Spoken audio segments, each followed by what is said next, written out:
Hey guys, welcome back to the channel. This is a story about what if Naruto and Hinata into the Pokemon. Before I start, please support for more amazing content, and do consider subscribing to my channel and share this video with your friends. This is written by Morpher and link in description and support writer. Let's start the video. Chapter 1. Pokemon World. We start out in the home of Ash Ketchum, who lives in the town of Pallet. He has just turned 10 years old and starts out on his Pokemon journey tomorrow. It's an exciting day for anyone, which is why Ash is still up when he should be in bed resting up for tomorrow. The door to Ash's room opens up and in walks Delia Ketchum, Ash's mother. Ash, do you know what time it is? Delia asks. No, I don't. I lost track of the time a while ago, Ash answers.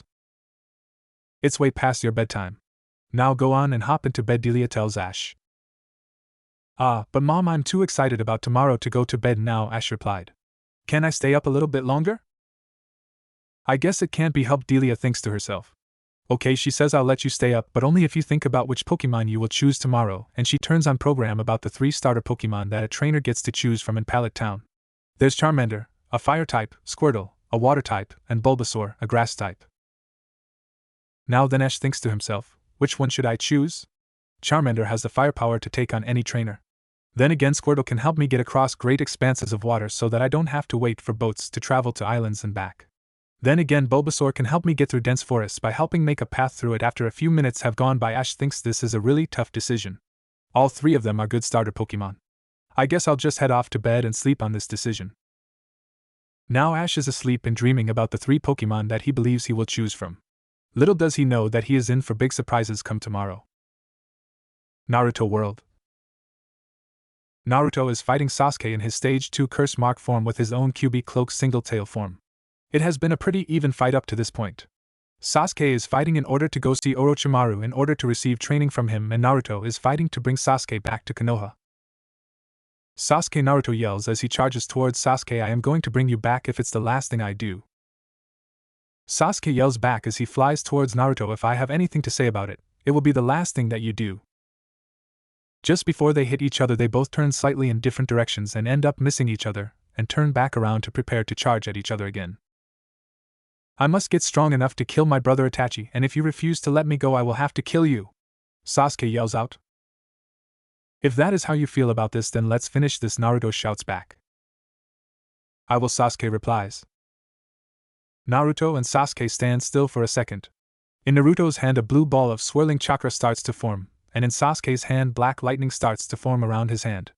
Naruto and Sasuke then charge at each other, and just as Naruto reaches Sasuke, he yells out Rasengan and tries to strike Sasuke with it.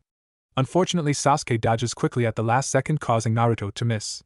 Sasuke then yells Chidori and hits Naruto right in the stomach, causing Naruto to be thrown back and to be bleeding badly but still conscious and unable to move very far. Sasuke then starts charging up another Chidori and says, nothing personal, Naruto, but I'm going to have to kill you so that you don't interfere with my plan. But I do respect you and therefore will honor you with a quick death by piercing your heart. At that moment, Hinata jumps out from behind some rocks, where she was hiding and watching the battle the whole time. I won't let you kill Naruto-kun. I will protect the man I love at all costs, even my life, Hinata yelled while putting her body between Sasuke and Naruto. To say the least, this shocked Naruto completely, since Hinata has always been so quiet before now. To this statement, Sasuke replies, fine. I'll just have to kill you both then, and charges at Hinata and Naruto. I can't let this happen. I really didn't want to use this jutsu since I haven't perfected it yet, but it's the only way to get us both out of here in time, Naruto thought. At this point, Kakashi arrives at the battleground just in time to see that he is too late to stop Sasuke from killing Naruto. Using the last of his energy, Naruto grabs Hinata's leg and forms a hand sign. Just before Sasuke hits Hinata with the Chidori, there's a sudden flash of bright light, and when the light dims down, Kakashi and Sasuke see that Hinata and Naruto have vanished into thin air. Kakashi and Sasuke look at each other for a second, then Sasuke turns around and continues on towards Orochimaru's hideout. Seeing that Sasuke will seriously kill anyone who gets in his way, Kakashi heads back to Konoha to give the 5th Hokage, Tsunade, a report about what happened. Pokemon World. Back in Ash's room, a light appears, not bright enough to wake Ash up, and Hinata and Naruto appear on the floor. Hinata is unconscious and Naruto is conscious and looks around and notices that their surroundings are unfamiliar to him. Then he looks down at Hinata's unconscious body, kisses her on the forehead, and whispers thank you into her ear, and then passes into unconsciousness lying across Hinata's body. Dreamscape. Naruto starts dreaming and in his dream Kyuubi appears in front of him. Where are we? Naruto asks Kyuubi. We are currently in your dreamscape. It is the only way we can talk while your body repairs itself, Kyuubi said in a broad voice. That's not what I mean, Naruto says. Where in the world are Hinata and I? From what I could see from the room we landed in, we are nowhere near Konoha. I don't really know where we are, but from what I can figure out from our surroundings, I would have to say that we jumped across dimensions and ended up here, Kyuubi said. Naruto looks questioningly at Kyuubi. Sorry, you completely lost me. Kyuubi closes his eyes, trying to think of a better way to explain it. Let's try this. A sudden aerial view of a few islands suddenly appears in front of them. Let's say each of these islands is their own dimensions. They live close together, and yet do not know of each other's existences. When you used your teleportation jutsu, there was so much energy behind it that it is like we were shot out of a cannon on one island and landed on another island, Kyuubi explained. That makes a lot more sense, Naruto says. One more question. How is it that there was so much energy behind my teleportation jutsu? I was badly injured and my chakra level was low. I shouldn't have had enough energy to do something like this. Oh, I'm afraid that was my fault, Kyuubi admits, embarrassed. You didn't know how low your chakra level was. If you were to have tried to complete the jutsu on your own, you would have died, killing me as well. I had to step in without you knowing about it, and provide you with the chakra for the jutsu, but since I was also concentrating on healing your wounds so that you wouldn't bleed to death, I accidentally gave you too much chakra, resulting in a supercharged teleportation jutsu, and resulted in our appearance in this world.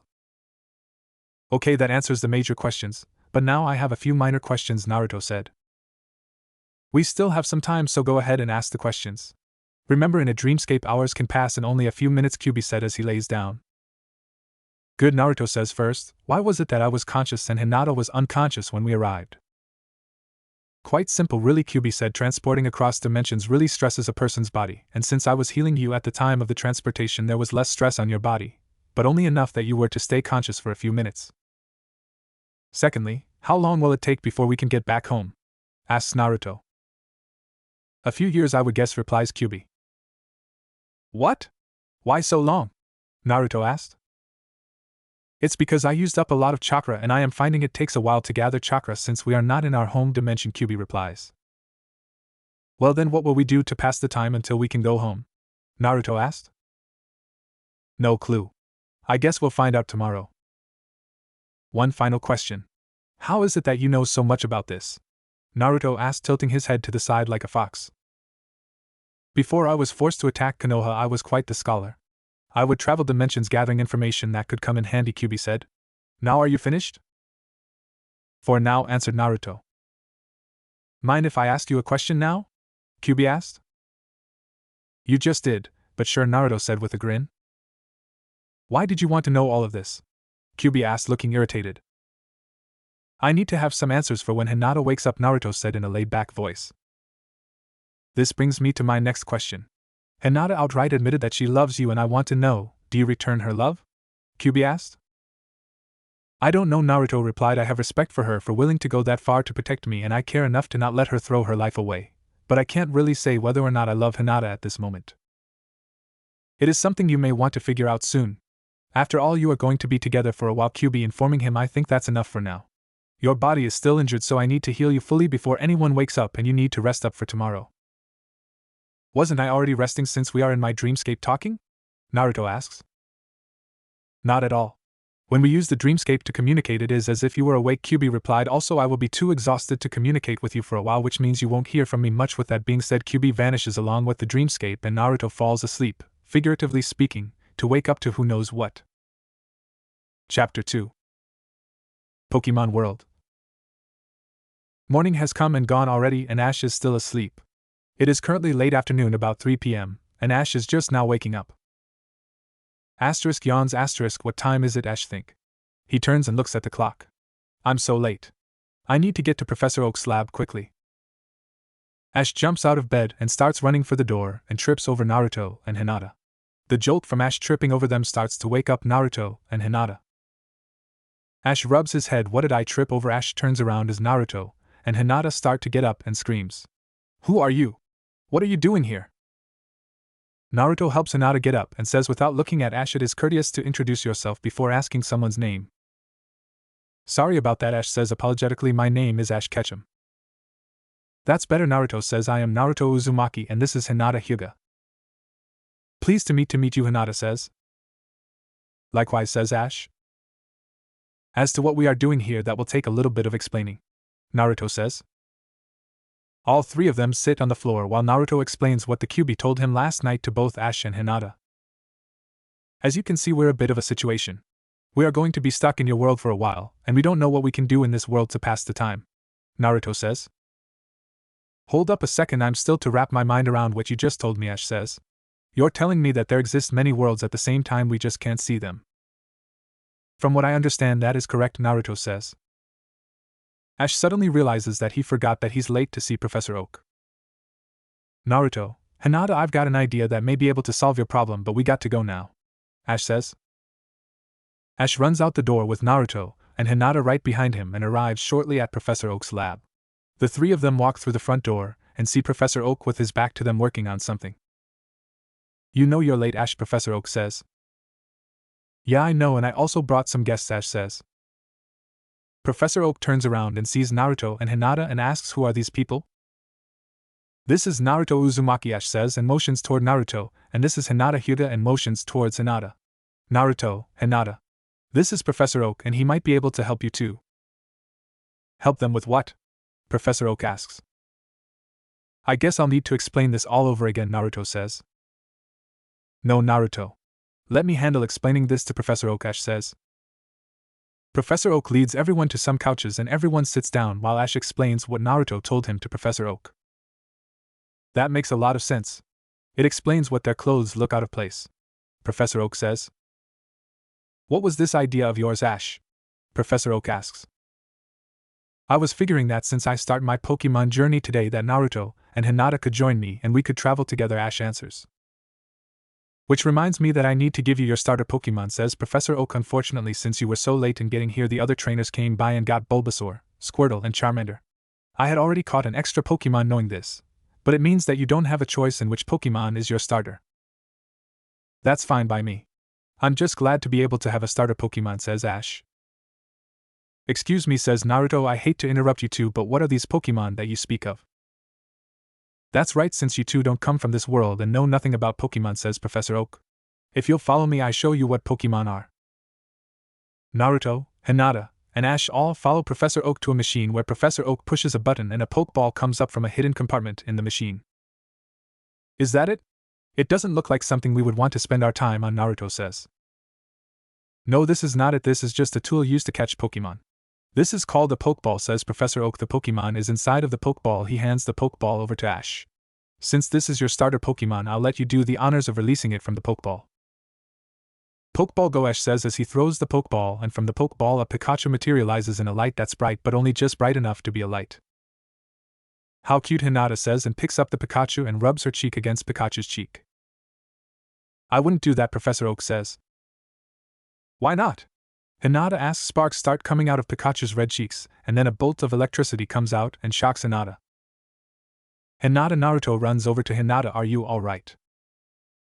I'm fine, says Hinata. It just took me by surprise, that's all.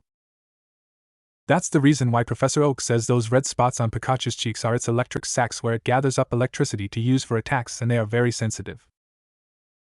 I think that's enough. Go ahead and recall Pikachu, Professor Oak says. Okay then, says Ash. Pikachu, return. A beam of red light comes out of the Pokeball and Pikachu dodges it. Pikachu, I said return. Pikachu dodges the beam of light again. Pikachu, get in the Pokeball. Pika, says Pikachu as it shakes its head. You're saying that you don't want to stay in a Pokeball, says Ash. Pika, says Pikachu as it nods its head. That's unusual, says Professor Oak. Pokemon normally like to stay in Pokeballs. It's alright, Professor, says Ash. If my buddy doesn't want to stay in a Pokeball, then it can travel on my shoulder. Alright then, says Professor Oak. Normally you would recall a Pokemon by holding the Pokeball and call out the Pokemon and saying return. Now then, on to what I was going to tell you before. Professor Oak says Pokemon are living creatures that have the ability to use elemental attacks.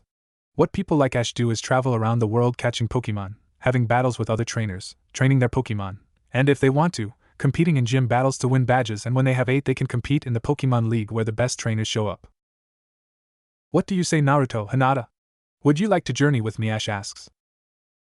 Would like to go, Hinata? Naruto asks. I'll go anywhere you go, Naruto. Hinata answers. I guess that answers that then. Naruto says we're going to go with you, but don't we need our own Pokemon? I'm sure that Professor Oak can help us with that, says Ash. Is this true, Professor? Asks Naruto. Of course, says Professor Oak, I know a lot of people in the Kanto region. Where we are now, I can easily have someone send a couple of Pokemon to me for you too. All I need to know is which Pokemon it is that you want to start out with. Take a look at this book which has information about the Pokemon that are in the Kanto region and choose which Pokemon you want. Naruto and Hinata finally make up their mind after looking through the book for a few minutes. Alright then, which one have you chosen? Professor Oak asks Naruto. How about we start with you? I have decided on Abra, says Naruto. Why would you pick that one? Asks Ash. Abra is one most useless Pokemon there is. Abra reminds me a lot of myself when I was first starting to become a ninja, answers Naruto. Well then, which one have you chosen, Hinata? Asks Professor Oak. I have decided on Chansey, answers Hinata. Let me just make a call, Professor Oak says. Professor Oak calls an old friend who happens to be a breeder, and in a couple of minutes 2 Pokeballs are sent through the teleporter. Here's your Abra, Naruto, and here's your Chansey, Hinata, Professor Oak says when he hands over the Pokeballs. Ash, Pikachu, Naruto, Hinata head out of Professor Oak's lab, and as they depart they wave goodbye and head into the sunset. Naruto World. Kakashi gets back to Konoha and heads towards the Hokage's building. He gets to the Hokage's office and knocks on the door. Enter, says the 5th Hokage, Tsunade. I've returned from the battlefield where Naruto and Sasuke fought, says Kakashi. Where is Naruto? I would have thought that you would have brought him back with you, says Tsunade. When I arrived, Sasuke was about to deal the finishing blow to both Hinata and Naruto, and then there was a flash of light, and they both just vanished, says Kakashi. Hold up a second. You said that Hinata was there as well, says Tsunade. That is correct, Kakashi replies. What was that girl doing there? Tsunade asks. We both know how much Hinata loves Naruto. I would guess that she thought that Naruto would need help and followed him there, Kakashi replies. You also said there was a flash of light? Tsunade asks. That is correct, replies Kakashi. Considering the information you gave, I can only determine that Naruto wanted to protect Hinata and used some sort of teleportation jutsu to get them out of there in time. Which means that they could be anywhere, Tsunade says. What would you like me to do? Kakashi asks. I am giving you an order to make teams and have them spread out and not come back until they find Naruto, Tsunade says. Wouldn't that weaken the defenses of Konoha? Kakashi asks. This is nothing compared to what will happen if Akatsuki manages to get their hands on the Kyuubi inside of Naruto. We have to find him before Akatsuki does, Tsunade says. As you wish, Kakashi says. Kakashi spends the rest of the day gathering up teams, and at sunset they leave the village to start searching for Naruto. Chapter 3. Pokemon World.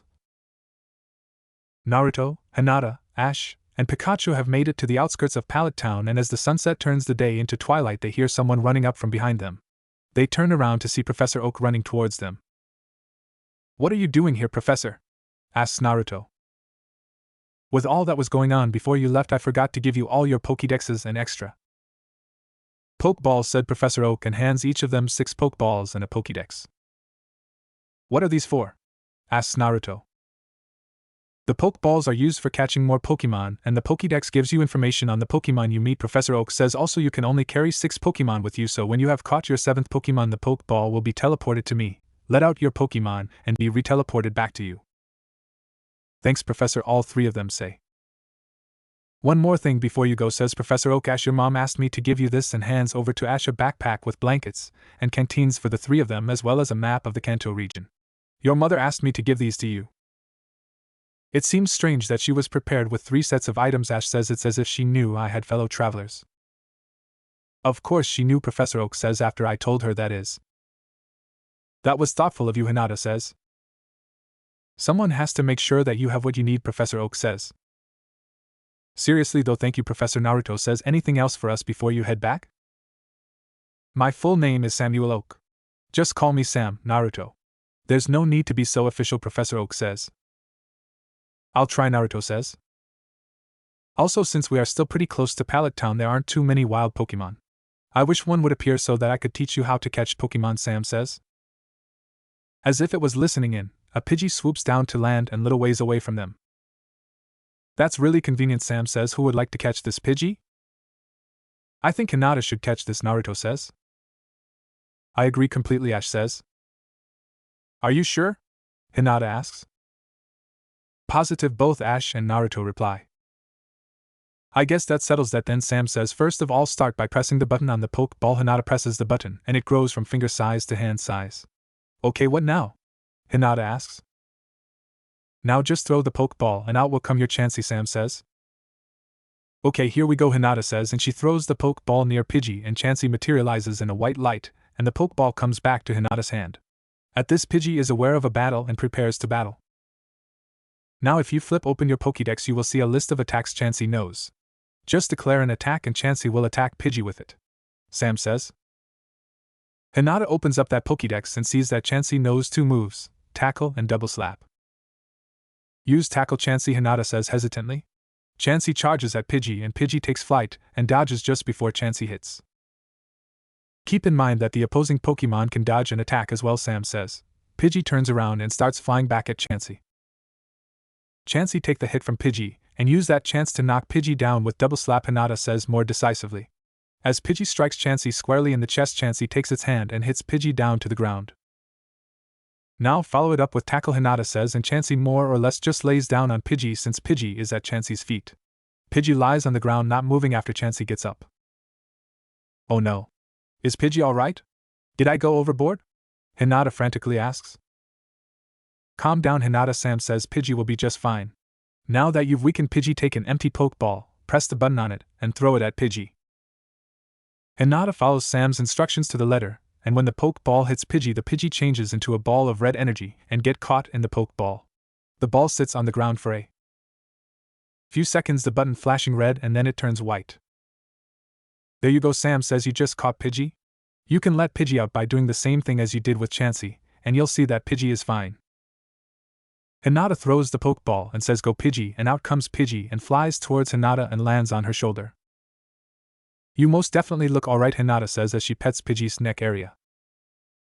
You don't have to worry about going overboard with Pokemon attacks, Sam says. When Pokemon attack each other, they weaken each other until a Pokemon gets knocked out, and when you return them to the Pokeballs, they have a chance to rest up, but it's always good to stop by a Pokemon Center to heal them up and make certain that they are in perfect health. Go ahead and return them now, Hinata. Okay then, Hinata says. Return Chansey, return Pidgey, and a red beam comes out of the Pokeball and turns the Pokemon into energy, and draws them back into the Pokeball. By the way, you had mentioned Pokemon Centers, but what are they exactly? Naruto asks. Pokemon Center are essentially hospitals for Pokemon, Sam replies. That's good to know, says Naruto. I guess we'll see you later then, Professor, says Naruto. I told you to call me Sam, Sam says, and yes, I'll be seeing you later. Ash, Pikachu, Naruto, and Hinata depart from Sam and head off towards some wooded area. By this point it has gotten quite dark. By the time they reach the woods, it has gotten so dark that you can only make out basic shapes from the shadows. It looks like it's about time to set up camp, says Ash as he stops at an area where the trees circle around them, leaving an area of open sky above them. Let's go ahead and gather some twigs for kindling and some firewood, says Ash, and all 3 of them start gathering up wood in order to start a fire. I'll go ahead and make the fire, says Ash. How about you go find some food for us, Naruto? Sure thing, Naruto says. As Ash makes the fire by using the old-fashioned method of creating a spark by rubbing a twig against a log with a little bit of grass and some twigs in it to make a small fire to be built up, Naruto goes outside of the circle of trees so that Ash does not see what he is doing and makes a hand sign and whispers Shadow Clone Jutsu, and makes a few clones to go searching for food. A few minutes later, all the clones come back to the original spot where Naruto had first made the jutsu with what food they gathered, and Naruto dissipated the jutsu. Naruto enters into the circle of trees and says, I managed to find some apples for us to cook and eat. That's good, says Ash. Go ahead and put them next to the fire, and we'll separate them up for everyone to eat. Naruto sets down the apples and they all start dividing them up between them. Including our Pokemon, I would guess that we would need 1 apple each for Pikachu, Abra, and Pidgey, and we'll need 2 apples each for you, me, Hinata, and Chansey. That uses up 9 of our 18 apples, says Ash. It looks like we've got enough for dinner tonight and breakfast tomorrow. Good job, Naruto. Thank you, says Naruto. Let's go ahead and bring out our Pokemon and have our meal then, says Ash. Let do it, Abra, Naruto says as he releases Abra. Come on out, Chansey and Pidgey, Hinata says as she releases them both, and Pidgey decides to roost on Hinata's shoulder after being released. Here you go, Ash says as he gives out the apples to everyone. Naruto, do you mind if I borrow one of your kunai to cut up this apple? Hinata asks. Of course not, Naruto replies and hands over one of his kunai from his weapon pouch. Hinata starts to cut up the apple into small enough pieces for Pidgey to eat and feeds them to Pidgey. You like that, don't you? Hinata asks Pidgey, and Pidgey answers with a chirp and a nod of its head. After everyone has finished eating, they recall their Pokemon, put out the fire, and make their beds by leaning up against a tree and covering up with one of the blankets. Hinata waits to wait for everyone else to go to sleep, and after that she goes up to the tree where Naruto is sleeping and decided to put her head on Naruto's shoulder and fall asleep. This wakes Naruto up, and seeing Hinata asleep on his shoulder, he decides to not wake her. Instead, he out his head on the side of her head and falls asleep. A few hours later, something wakes Naruto up and gets up and sets up Hinata up against a tree. He then walks over to the outskirts of the circle of trees. Hinata wakes up and goes over to Naruto and asks, "What's wrong, Naruto?" "I don't know," replies Naruto. Something just seems off. At that moment, he sees the shadow of a flying ship, and it looks to be firing in something, but it's too small to make out what it is. The ship finally manages to hit whatever it is, and it comes crashing down into the forest nearby. "Come on," says Naruto, "someone might be hurt. We have to go help them out," and drags Hinata along to where the thing crashed. When they get there, they see a crater, and inside of the crater is a creature that looks like a pink cat with a long tail, and it is badly injured. The creature wakes up, and seeing Naruto and Hinata, it tries to fly away, but it can't because it is so badly injured. "Don't try to move," says Naruto, "we're here to help you out," and picks up the creature up.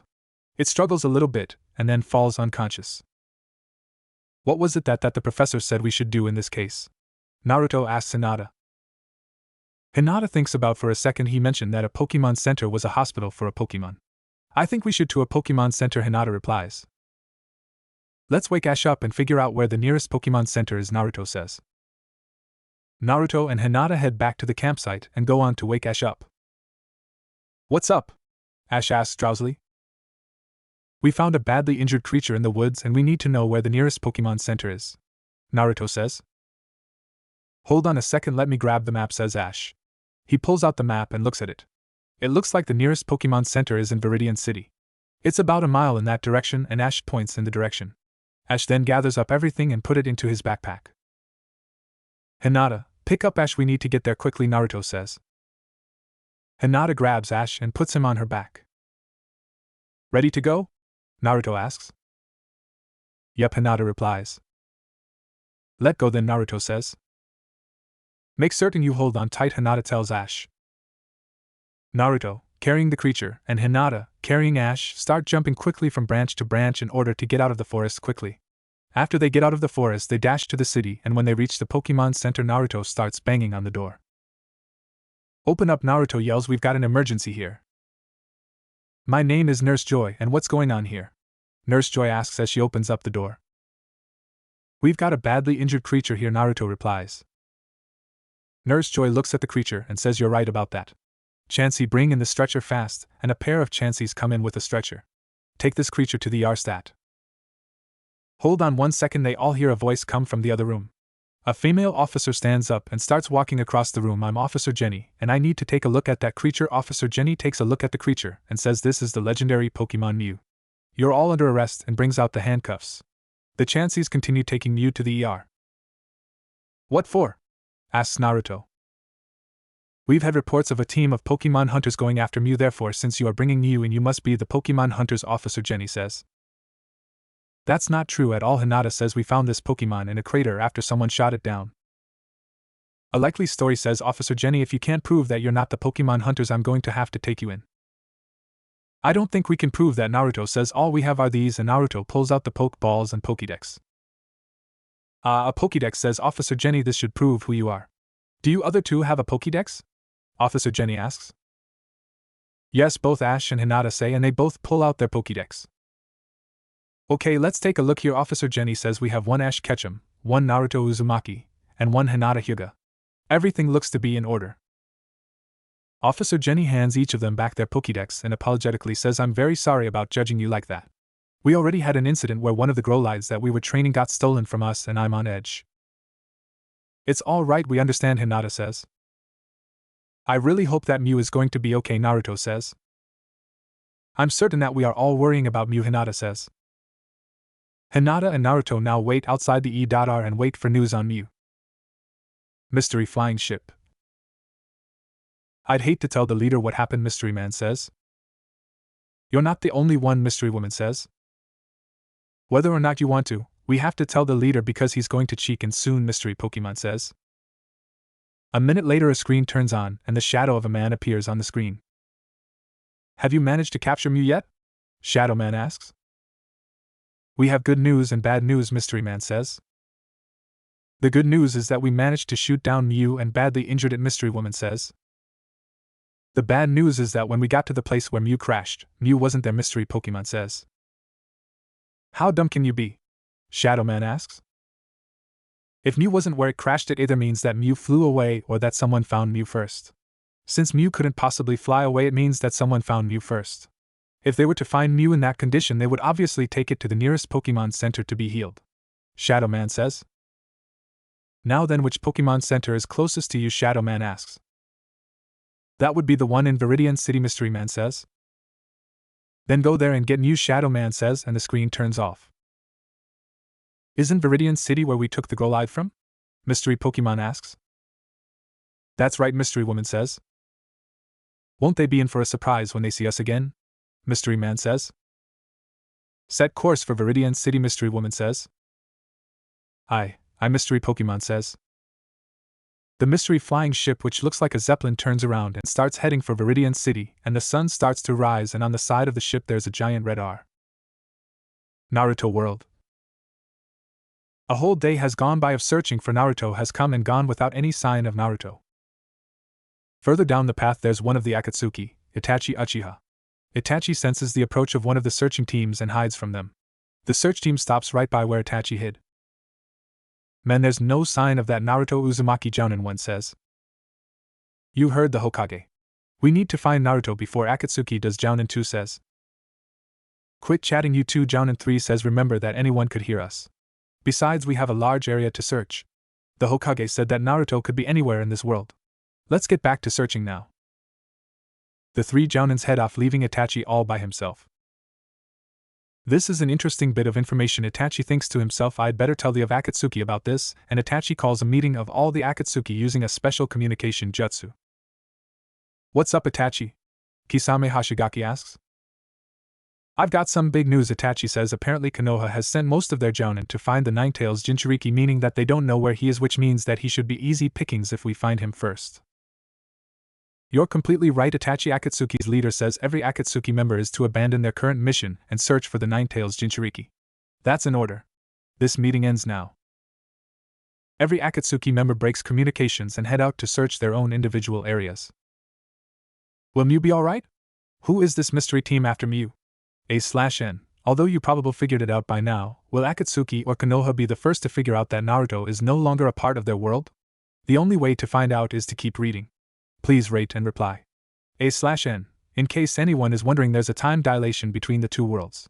Time does not travel at the same speed in both worlds. Chapter 4.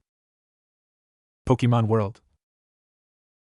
A few minutes before sunrise, we see Nurse Joy step out of the ER with Mew flying right next to her, and she looks over and sees Naruto and Hinata fast asleep on the bench leaning against each other. That's sweet, Nurse Joy says. It looks like they really cared about whether or not you were okay. I'm sure that they'll be pleased to know that you're all healed up. Mew flies over to them and pats them both on the head. Both Hinata and Naruto stir but don't wake up. Nurse Joy and Mew head towards the entrances and go outside, where Ash is outside just staring at the sky with Pikachu on his shoulder. What are you doing out here? Nurse Joy asks. I couldn't sleep much, Ash says, so I came outside to get some fresh air and to see the sunrise. That's good, Nurse Joy, and looks at the ground. It should be a good sunrise since it was raining while Mew was healing but has cleared up now. How is Mew doing? Ash asks. Mew is perfectly fine, Nurse Joy says as Mew flies out from behind her as flies in front of Ash. I came out here to release Mew since Mew's a wild Pokemon, and I wouldn't feel right about keeping Mew here. That's very nice, Ash says. Goodbye, Mew, it was a pleasure to meet you.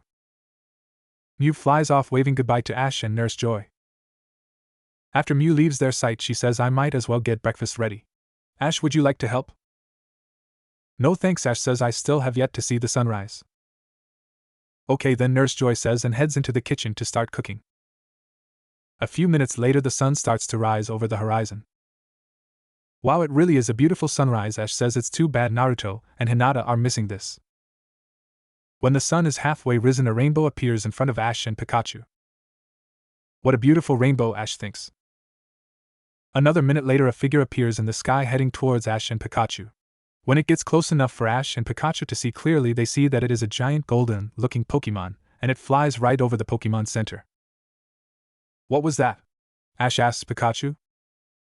Pikachu says and shrugs its shoulders. Let's go back inside and see if Nurse Joy needs any help in the kitchen, Ash says, and they walk inside. Nurse Joy hears Ash and Pikachu come inside and asks what happened. All of a sudden, everything went dark for a second. A giant flying Pokemon flew over the Pokemon Center. Ash says it looks just like the Pokemon in the bottom right corner of Pokemon photos behind your desk in the lobby. That explains a lot, Nurse Joy says.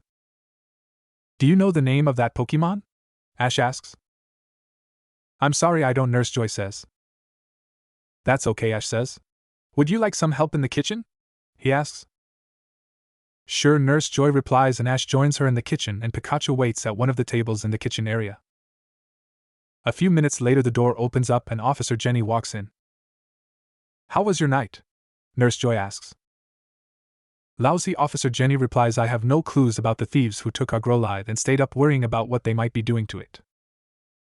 You need to relax a little bit, Nurse Joy says. How about a cup of herbal tea? She asks. I would love a cup of herbal tea, Officer Jenny replies. Nurse Joy makes a pot of herbal tea and brings a cup over to Officer Jenny. How's Mew doing? Officer Jenny asks as she sips her tea. Mew is just fine, Nurse Joy says. It healed up quicker than I thought. By sunrise, Mew was fully healed and I took Mew out and released it into the wild. What? Why'd you do that? Officer Jenny asks.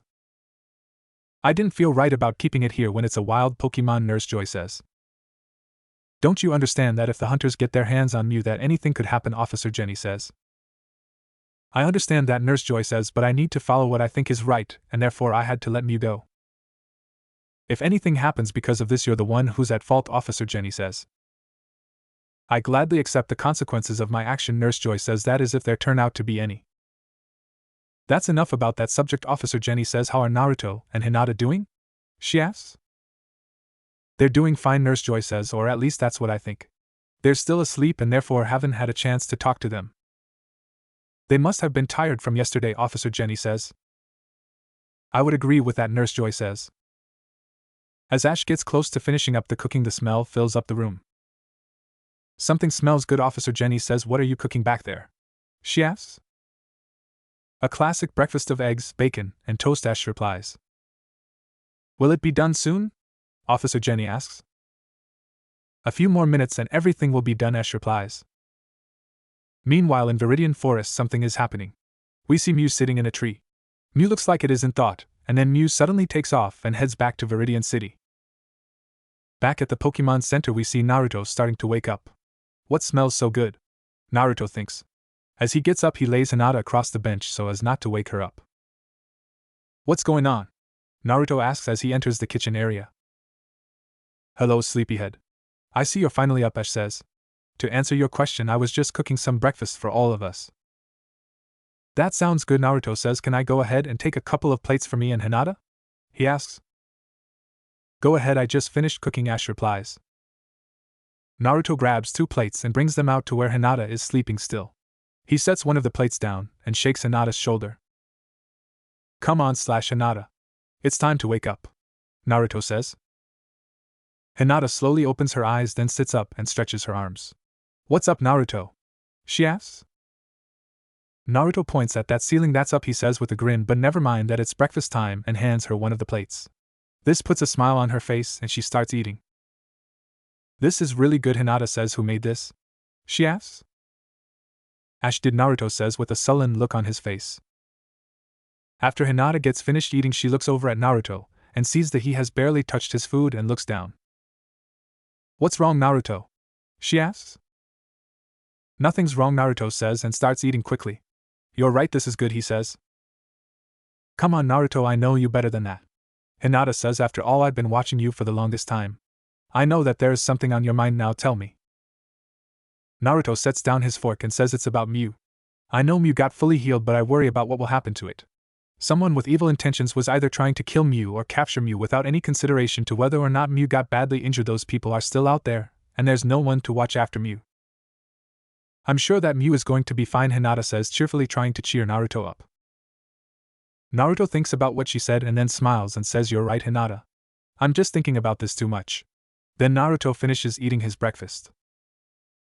At this moment outside the Pokemon Center, Mew lands on the roof and waits patiently, wathing the area right outside the door.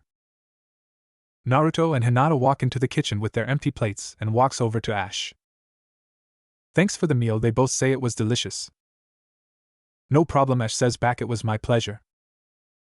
Here, let us help by doing the dishes, Naruto says. Hinata and Naruto start on the dishes.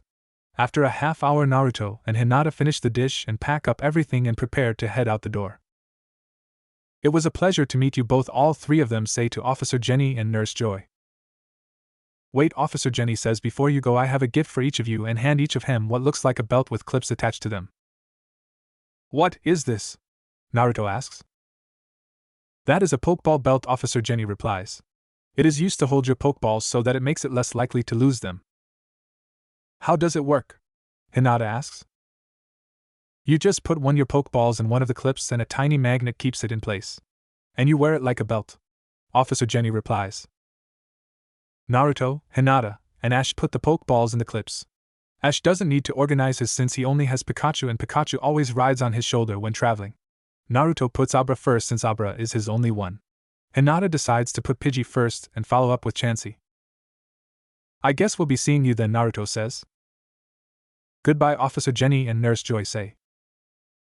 Ash, Pikachu, Naruto and Hinata then head out the door, and right when they get outside there's a big crash and in front of them a ship of some sort is in front of them. What happened? Officer Jenny asks. Some sort of ship crashed in the street in front of us, Ash replies. The ship's door opens and out comes a man with blue hair and wearing a white shirt and pants and a red R on the shirt, a red-headed woman wearing the exact same thing, and a Pokemon that looks like cat with a gold charm in its forehead. I'm James, the blue-haired man says. I'm Jessie, the red-haired woman says. The name's Meowth, the Pokemon says, and we're here for the Mew you brought here, they all say together. I'm sorry to say that Mew is already gone, Nurse Joy says. Well then we'll just take your Pokemon then, Jessie says. We've also got a surprise for you, Officer Jenny. Meowth says you can come on out now. Out step a Pokemon that looks like a puppy dog, and on its head is what looks like some sort of black crown. What have they done to you, Growlithe? Officer Jenny thinks to herself, and she takes a step forward. Growlithe, fire a flamethrower at Officer Jenny's feet, James says, and Growlithe shoots flames from its mouth just in front of Officer Jenny's feet. Seeing what Officer Jenny tried to do, Hinata asks, do you know that Pokemon? Yes, Officer Jenny says sadly, that is the Growlithe that was taken from us. And you will never get Growlithe back, Jessie says. As long as he is wearing that device it is forced to do whatever we say. As long as Growlithe is wearing that device, Ash thinks this gives me an idea and says, Naruto, bring out your Abra. How is Abra going to help us out right now? Naruto asks. You said Abra is one of the most useless Pokemon there is. I said that because the only moves Abra knows is teleport, Ash replies. I see what he's thinking, Naruto thinks, and grabs Abra's Pokeball and presses the button. Let do this, Abra, Naruto says as he throws the Pokeball. Abra materializes in a white light, and the Pokeball comes back to his hand. Abra used teleport to Growlithe's head, grab that device on its head and teleport back here with it, Naruto says. 1 second Abra is where Naruto threw the Pokeball, the next second it is on Growlithe's head grabbing the device, and a 3rd second Abra is next to Naruto with the device. Kind of hard to control Growlithe without this, Naruto says as he shows them the device in his hand. Growlithe turns around and looks at Jessie, James, and Meowth. Then it growls at them and shoots a flamethrower at them. Come on over here, Growlithe, Naruto says sweetly, and Growlithe comes jogging over to Naruto. Now just wait here, Naruto says. Naruto takes a step forward and says, it's time for you to pay. How dare you nearly kill a creature like Mew, and how dare you force a Pokemon to do something it doesn't want to do. Naruto's body starts shaking out of anger. Naruto's eyes start glowing red and red chakras start seeping out of his body. Seeing this, Hinata runs right in front of Naruto, hugs him, and says, calm down, Naruto, they're not worth it. This snaps Naruto out of it, and he sincerely says, thank you, Hinata. I came close to losing it. He then hugs Hinata back. How do you plan to make us pay when you only have an Abra? James asks, and besides we have 2 more Pokemon. James throws a Pokeball, Sangs go coughing, and Jessie throws a Pokeball, Sang go Ekans, and an Ekans and coughing materializes. Out loud Naruto says, I'll show you, and whispers to Hinata, could you do me a favor, use your taijutsu to knock them back into their ship. Hinata whispers back in a jokingly tone, only if you let me sleep next to you every night without complaining. Naruto whispers back with a grin, I haven't complained yet, have I? Hinata takes a step back from Naruto and says, let's get to work. Hinata then makes a hand sign, and the veins in her eye and next to them bulge as she activates her Byakugan. Hinata then runs up to them and uses 8 trigrams 64 palms to knock Jessie, James, Ekans, coughing, and Meowth into the ship. Good job, Hinata. Naruto says, it's my turn now, and he uses Shadow Clone Jutsu to make a single Shadow Clone, and the Shadow Clone stands next to Naruto, swirling the chakra that Naruto puts out, and creates a swirling ball of chakra. The Shadow Clone disappears and Naruto runs up to the ship and hits the ship with Rasengan, causing the ship to explode and launching everyone in the ship into the air. As they go flying off, you hear them say, Team Rocket's blasting off. Mew was watching the whole battle from the roof and nods its head as if in an approving way. Who were those people? Naruto asks as he walks back. From what I could tell of their uniform, they are a part of a team of Pokemon thieves called Team Rocket, Officer Jenny says, but more importantly, how did you do that? She asks. That's a long story, Naruto says, and he explains everything about his and Hinata's world to Officer Jenny. I don't know if I fully understand everything, but from what I understand, you aren't from our world, and that is why you are able to do these things, Officer Jenny says. If you want to simplify it, then yes, Naruto says. Well, I had better bring Growlithe back to the station, says Officer Jenny as she gets up. Officer Jenny starts walking off and says, come on, Growlithe. Growlithe barks and shakes its head, then heads over and sits down next to Naruto. Take a look at that, Officer Jenny says. Apparently, since you rescued Growlithe from Team Rocket's control, it wants to go with you. Is that true? Naruto asks Growlithe.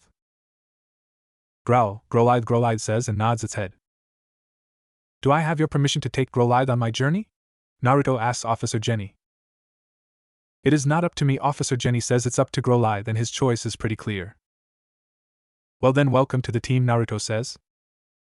It's about time we head off now, Naruto says. Goodbye, Officer Jenny and Nurse Joy say as Ash, Pikachu, Hinata, Naruto, and Growlithe all head off to Viridian Forest. Nurse Joy heads back inside the Pokemon Center, and Officer Jenny heads off to the police station. Shortly after they do this, Mew comes out from its hiding place on the roof and starts following the group. What became of Jessie, James, and Meowth? Will Naruto ever really fall in love with Hinata? Why is Mew following the group? The only way to find out is to keep reading. Thanks for reading, please root and review. P.S. In Naruto's world, all that is happening is that Konoha and Akatsuki are trying to find Naruto the report and regularly to Theat leader, but they won't find anything, and they won't know that until they search all of the lands, which can take a number of chapters with the time distortion, and I know you don't want to read the same thing over and over again. That is why I put it as a P.S. I will write about anything new that happens when it happens, and that will only be when the time comes. Chapter 5. We last left off with Team Rocket blasting off somewhere and Naruto and friends heading for Viridian Forest with Mew following them without them knowing it. Naruto and friends have now reached the outskirts of Viridian Forest. Since we are heading into a forest, we should prepare for Pokemon appearing out of trees, Ash says. We'll keep that in mind, Naruto says, and all of them head into the forest. Somewhere in the Kanto region, Team Rocket finally crash lands and all of them come out of the crater they made. That was some attack, James said. What I want to know is how he was able to do that. Jessie says, I thought that people weren't able to use Pokemon attacks. They shouldn't be able, Meowth says, but somehow he was able to. I think we should report this to our leader, Giovanni, Jessie says. Unfortunately, our only way to contact Giovanni is on the airship, which is still in the air just outside of Viridian City, James says. That's horrible, especially since we don't know where we are to be able to get back to Viridian City, Jessie says. Meowth chuckles, it's a good thing I was smart enough to bring the remote to call the ship to us just in case something like this happened, and brings the remote out to show them. What are you waiting for then? Jessie and James say, go ahead and call the ship then. Be patient. I was about to that, Meowth says and presses the button. OK, the ship's on its way and a countdown appears on a tiny screen on the remote. It looks like it will take a couple of hours to get here. Well then, what should we do while we wait? James asks. I would probably start by returning your Pokemon back to their Pokeball, Meowth says. I knew that, James says and looks down, embarrassingly returned coughing, he says. Return Eakins. Jesse says now that that's taken care of I think I'll take a nap. I think I will as well. James says wake us up when the ship gets here. Meowth. Naruto and friends have been walking through Viridian Forest for a little bit now without seeing any Pokemon. All the while Mew has been following them. I wonder why there aren't any Pokemon out, Ash says. I have no clue, Naruto say, but don't you get the feeling that we're being watched? It feels more than we're just being watched. Hinata says it feels like we're being followed. They walk for a few more steps and then turn around to see nothing there. Then they turn back around and continue walking. Just before they had turned around, Mew teleported to the trees along the path, and when they turned back around, Mew teleported to its original spot. As they continue walking, Mew starts flying closer. Unfortunately, Mew gets a little too close and Growlithe smells Mew. Growlithe says and starts growling. What is it, Growlithe? Naruto asks. Growlithe walks over to where Mew teleported from and starts barking. It looks like someone or something is trying to hide from us, Naruto says. Could you find him /it with your Byakugan, Hinata? Sure thing, Hinata says and makes a hand sign Byakugan, she says, and takes a look around. It is fine, Hinata says, it's just Mew hiding over there and points to the trees where Mew is hiding. Come on out, Mew, Naruto says, and Mew comes flying out from where it was hiding. What are you doing following us? Naruto asks, is it because we saved you? Mew says and nods its head and then shakes its head. I think that Mew is saying that you are both correct and incorrect, Hinata says. What's the other reason that you're following us? Naruto asks. Mew then hovers for a second and a swirling ball of energy gathers in Mew's paw and then hits a tree with it, causing it to be destroyed and leaving pieces of wood falling to the ground. Hey, that's the Rasengan. How'd you learn that? Naruto asks. It's very interesting, Hinata says. As you know, when I use my Byakugan I can see people's chakra network. Apparently Pokemon use something very similar to our chakra in order to use their attacks. I would guess that it means we might be able to teach our Pokemon some of our jutsu and possibly how to use different elemental attacks, Naruto says. It is very likely, Hinata says. From what I can figure, then you were watching our battle with Team Rocket to see if I would be able to protect you, and you decided that I would be able to protect you no matter what. Is that correct? Naruto asks Mew. Mew says and nods its head. That's cool, Naruto says, but it's even cooler that you learned the Rasengan after seeing me use it just once. It's no wonder you're legendary. At this statement, Mew looks a little embarrassed at all the praise. Mew, would you like to join our party? Naruto asks. Mew says and nods its head excitingly. Go ahead and get into this empty Pokeball then, Naruto says. You might as well get into one as well, Growlithe. Naruto grabs 2 empty Pokeballs, presses the buttons on both of them, and tosses a Pokeball at Mew and one at Growlithe. They both turn into energy and go into their own Pokeball. The Pokeballs just sit there until the buttons stop blinking. Naruto bends down and grabs both Pokeballs. Congrats on getting Mew to join you, Ash says. I wasn't trying to get Mew to join me. I just did what was the right thing to do, Naruto says. Either way, Mew is now yours, Ash says. Let's just drop the subject and continue through the forest, Naruto says. At that point they all hear a blood-curdling scream. Come on, let's go, Naruto says insistently. Someone might be in trouble, and grabs Hinata and Ash's arm and pulls them in the direction of the scream. When they get to where the scream came from, they see a girl about Ash's age wearing a yellow shirt with blue coveralls and a yellow and blue backpack sitting against a tree trembling fearfully, and in front of her are 2 bug Pokemon, a Weedle and a Caterpie. Great, Naruto thinks it was just someone scared and says, hello, my name is Naruto Uzumaki. What is your name? My name is Misty, Misty says with a scared tremble in her voice. Why did you scream? Naruto asks. Bugs absolutely scare me, Misty screams. I absolutely hate them. They're ugly, slimy, and disgusting. It doesn't look like the Pokemon are going to leave Misty alone, Naruto says. The only thing we can do is catch them, but they're too close to Misty. I don't want to endanger her. Luckily, bug Pokemon are really weak, Ash says. If we throw a Pokeball at them, they should get caught. Okay, I'll leave that to you and Hinata, Naruto says to Ash. Alright then, Ash says. If you don't mind, could I catch Caterpie? Hinata asks Ash. Sure thing, Ash says. That means I'll catch Weedle then. Alright, let's do this then, Hinata says. Hinata and Ash turn and face the Pokemon. They both grab an empty Pokeball and press the button. Hinata throws hers at Caterpie, and Ash throws his at Weedle. They both turn into energy and go into their Pokeball. The Pokeballs wiggle a little bit while the buttons are blinking. The buttons stop blinking and Ash and Hinata go over and pick up their Pokeball. After Ash picks up his Pokeball, he heads over to Misty. Misty, you can go ahead and get up now, Ash says. Misty looks up at Ash and is frozen for a second, and then gets up. Thank you so much for helping me out, Misty says energetically. It was no problem, Ash says. What were you doing out here if you hate bugs? He asks. I decided I would travel around and train to be the world's greatest water Pokemon trainer, and decided to start at Viridian City, and the only way to get to Pewter City is to head through this forest, Misty says. We're on our way to Pewter City since that's where the first gym leader is in order to challenge him in order to win a gym badge, Ash says. If you want to come with us, you can. I would sure like that, Misty says. Hold up a second here, Naruto says. You're saying that the first gym leader is in the next town? Next city, actually, Ash says. Never mind that, Naruto says. The point is that the gym leader is in the next place that we will visit. That's correct, Ash says. And it won't take us all that long to get there, will it? Naruto asks. No, not really, Ash replies. If we go at this pace, we should be there by nightfall. Do you really think that we are ready to fight a gym leader? Naruto asks. Now that you mention it, we aren't ready for a gym leader, Ash replies. Wouldn't it make more sense to stay in the forest and train? Naruto asks. It would, Ash replies. I think it would be best to split up into 2 groups and train together with your partner, Naruto says. I'll go with Hinata and you can go with Misty. That sounds fair, Ash says. That is if Misty is willing to come with me. Sure I will, Misty says eagerly. I wouldn't want to meet any more bug Pokemon without you there. We'll go ahead and head out then, Naruto says, and when we're done training, Hinata will use her Pidgey to find you too and lead us to you. Hold on one second, Misty says. Before you go, I want to thank Hinata properly. Misty goes over to Hinata, grabs her arm, and starts leading her past some trees. I'll be right back, Misty says. I just want to give Hinata something in secret, so don't either of you dare follow us. When Misty has gone far enough away, she lets go of Hinata's arm. What was all that about? Hinata asks. What I have to give you, I figured you wouldn't want the guys to see, at least not at first, Misty says. What do you mean by that? Hinata asks, slightly confused. Misty takes off her backpack and puts it on the ground and then opens it up.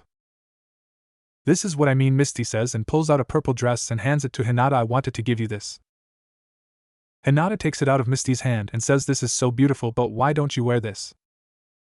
My sisters made this for me before I left on my journey, but I hate girly clothes and thought that you might like it, Misty says, and based on your reaction it looks like I was correct. I love it, Hinata says, but are you sure I can have this? I already said that I was never going to wear this. It is perfectly alright, Misty says. Would you like to try it on now? She asks. Yes, I would love to, Hinata says. After a few minutes, Hinata stands in front of Misty wearing a purple dress, specifically lavender shade, which is just long enough to cover the knees. Wow, that dress looks good on you, Misty says. It fits you perfectly, and that shade really shows off your figure well and complements your face and hair. You don't think it shows too much of my figure? Hinata asks. It does show off all your curves if that's what you're asking, but I would figure that you would want to show off your figure for that Naruto fellow, Misty says. From what I can tell, it looks like you two are a couple. Sort of, Hinata says. I really love Naruto, but hasn't really shown the same feelings for me. Guys are bad about showing how they truly feel, Misty says. I'm sure that Naruto has some feelings for you, he just doesn't know how to express his feelings.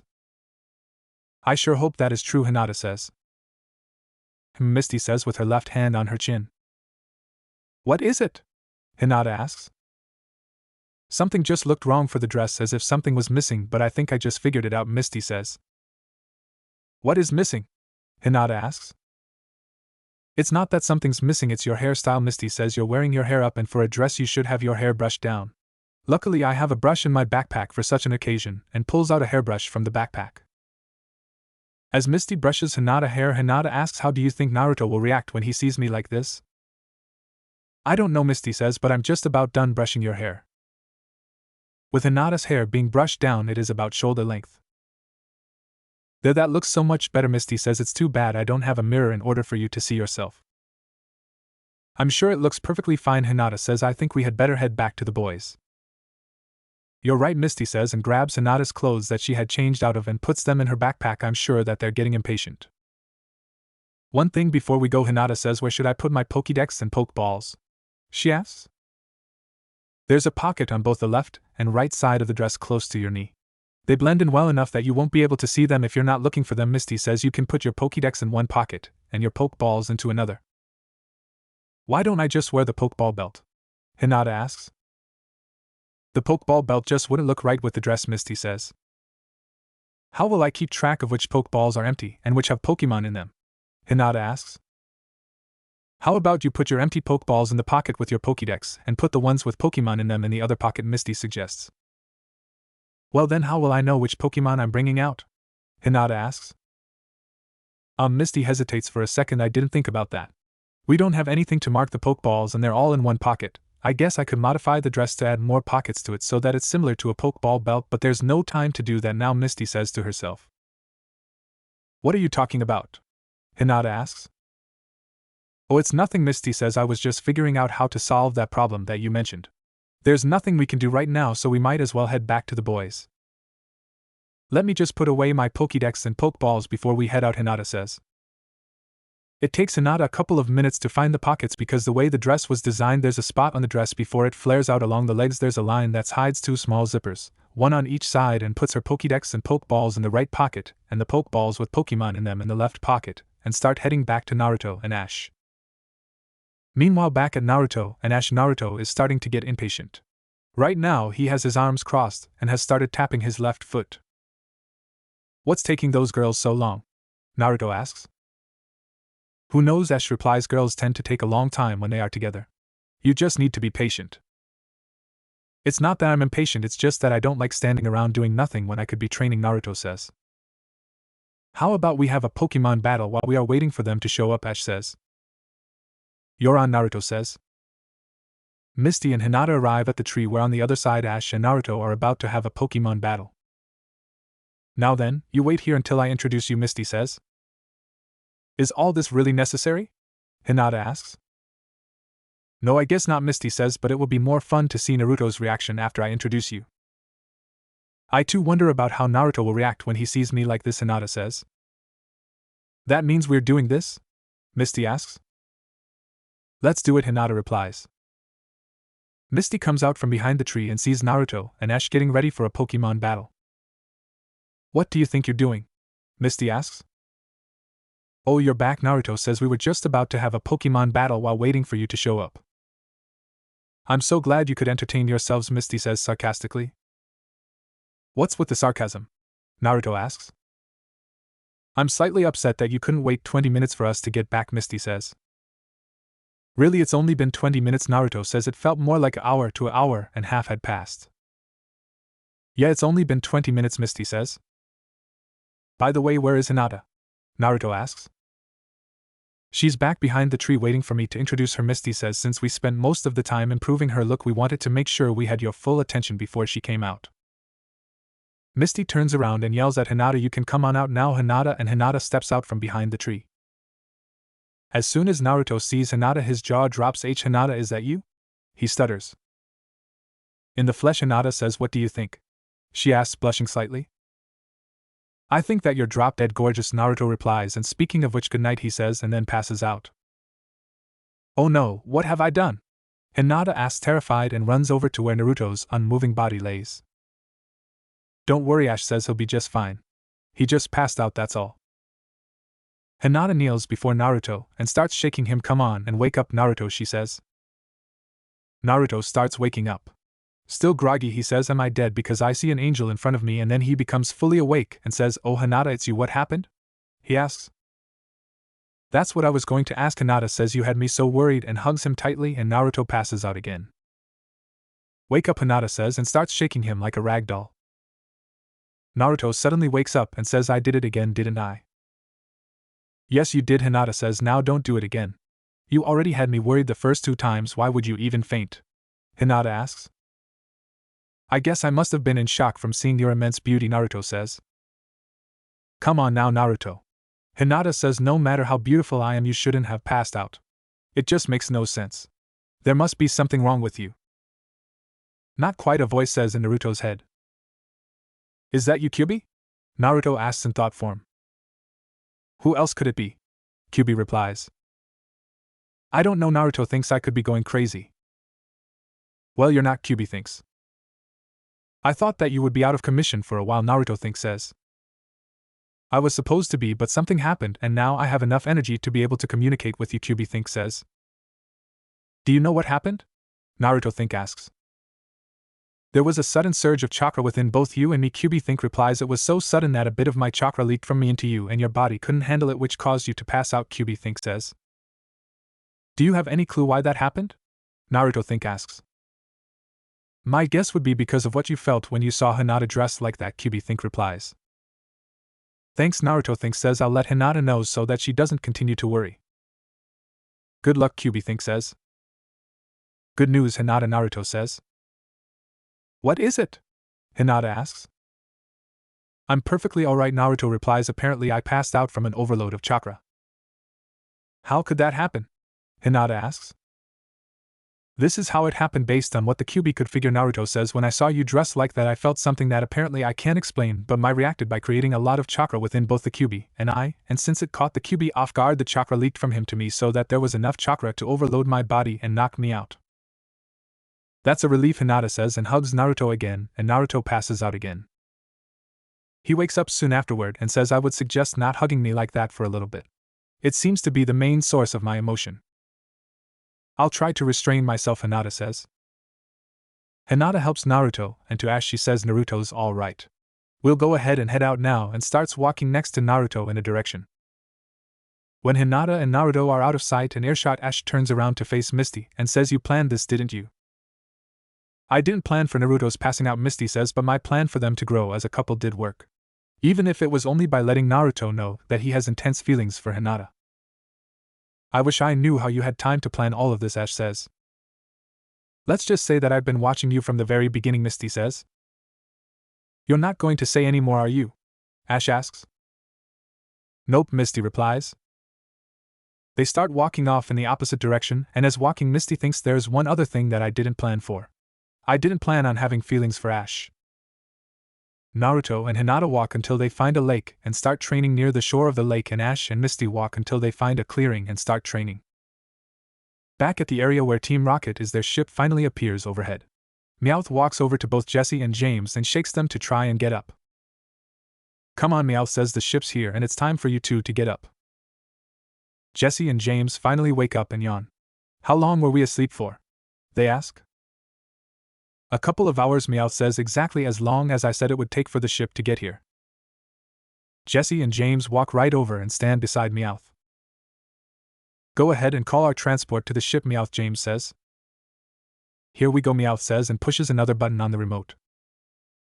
On the bottom of the ship a circular compartment opens up and a set of rings come down surrounding Jessie, James, and Meowth and transports them up to the ship. When they get onto the ship, James automatically goes over to one of the keyboards and types in something and Giovanni appears on the screen. What took you so long? Giovanni yells. I've been waiting for hours for you to check in. Something unexpected happened, Jessie says.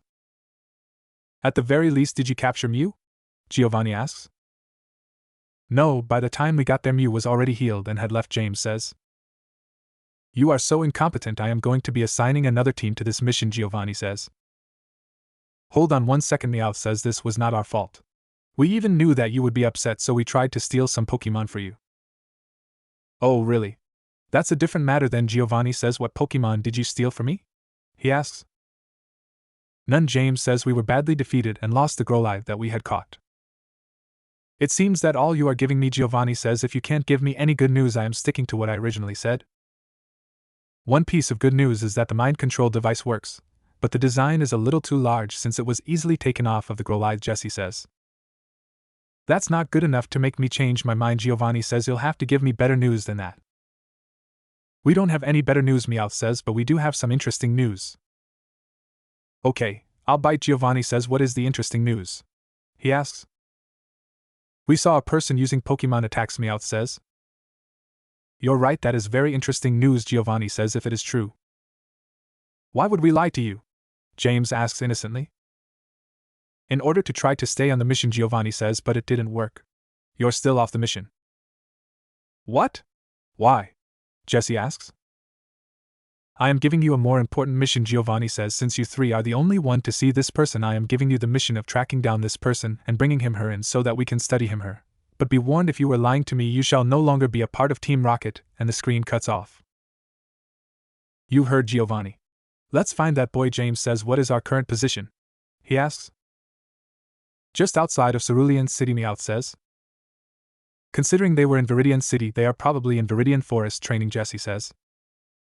You heard her. James says, set course for Viridian Forest. Right, Meowth says, course set for Viridian Forest.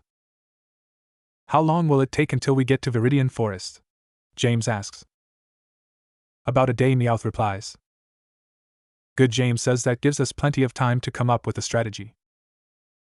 Meowth sets the ship on autopilot, and all three head into the next room to come up with a strategy for capturing Naruto. Will Team Rocket ever capture Naruto? Will Naruto ever understand what it is that he is feeling? Will Misty ever reveal in detail how she set P the plan? Will Ash ever realize that Misty has feelings for him? Keep reading to find out. Chapter 6. When we last left off, Naruto and Hinata went off to train together, and Ash and Misty went off to train together. Throughout the day, Naruto has been trying to teach his Pokemon some of the jutsu that he knows, and Hinata has been training Chansey to use its energy and its strikes to increase the damage it does, as well as teaching Caterpie and Pidgey to put energy into different parts of their body to do different things. Misty and Ash have done their own training by having repeated Pokemon battle against each other, as well as catching some wild Pokemon when they show up. By the end of the day, Ash has caught a Spearow and his Weedle has evolved into Kakuna. Hinata's Caterpie has evolved into a Metapod. Naruto has had very little luck even teaching Growlithe the Shadow Clone Jutsu. The sun falls on our groups, and they start setting up camp and get ready to head off to bed. Ash and Misty just set up the beds and go off to sleep to prepare for training tomorrow. Hinata starts to lay out the bedding for her and Naruto to head off to bed. She looks over at Naruto, and has a worried look on her face. Naruto is sitting over by the lake and has a slightly depressed look on his face. Hinata walks over to Naruto. What's the matter, Naruto? Hinata asks. As you know, I've been trying to teach the jutsu that I know to my Pokemon, and yet I haven't had any luck at all, Naruto says. You need to remember that the energy the Pokemon use is only similar to our chakra. Hinata says the way they use it is different than how we use it. From what I've seen with training my Pokemon, they can focus their energy into a specific point, but when it comes to putting it out of their body, it becomes difficult. You're right, Naruto says confidently, if we keep at it, they'll get it eventually. I just need to stop training them as if they were me and start training them like they are. Do you feel better now? Hinata asks. Much better, thank you, Naruto says. How about you come to bed then, Hinata says.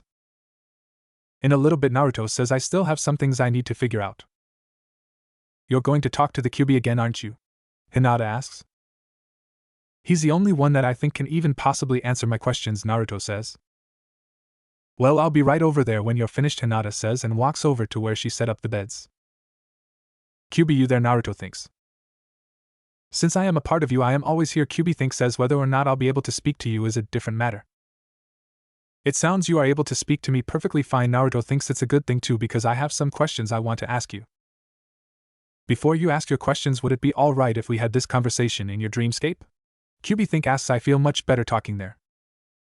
Sorry, Kyuubi, Naruto thinks. I would rather stay here and look at the night sky and feel the breeze, and besides, I would rather be able to protect Hinata in case she falls asleep and someone tries to attack us. Have it your way then, Kyuubi says. What was your question? He asks. I still have some questions about what happened earlier today, Naruto thinks. With the whole passing out thing? Kyuubi asks.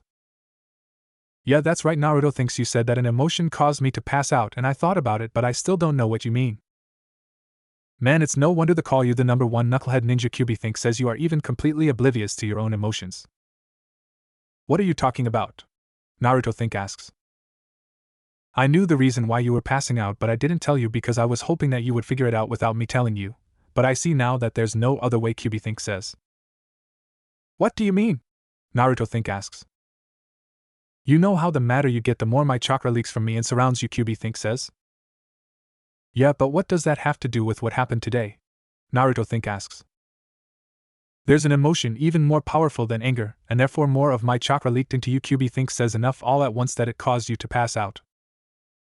What emotion is that? Naruto asks. Love, Kyuubi replies. What are you trying to say? Naruto asks. I guess I'll just have to say it outright, Kyuubi says. Let's put this simply. You love Hinata. I love Hinata. Naruto thinks, shocked, but that's impossible, and anyways how do you know what I feel towards somebody? He asks. I am a fox spirit, which means I know things that most people are oblivious to, and since I am inside you I know you better than you know yourself. Really? Naruto thinks, if that is true, then show me proof that I had any feelings for Hinata before now. Remember the day of the main matches of the Chunin exam? QB asks. Yeah, Naruto thinks so. You went to the training ground where you became a genin, and Hinata was there. QB says you were feeling depressed because you thought that you couldn't beat Niji, and Hinata happened to be there and gave you the greatest speech ever, which cheered you, and as you were walking away you said, I like people like you. You outright admitted that you liked Hinata. Yeah, as a friend, Naruto thinks. You know that's not true. You said it with such truth and passion that it can only be more than friendship, QB says. Whatever, Naruto thinks, you're crazy. No, QB says, you're just in denial. I'm tired of talking to you, Naruto thinks.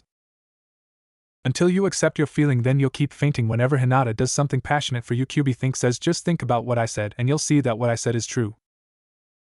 Good night, QB, Naruto thinks. Good night, QB says, and I wish you luck.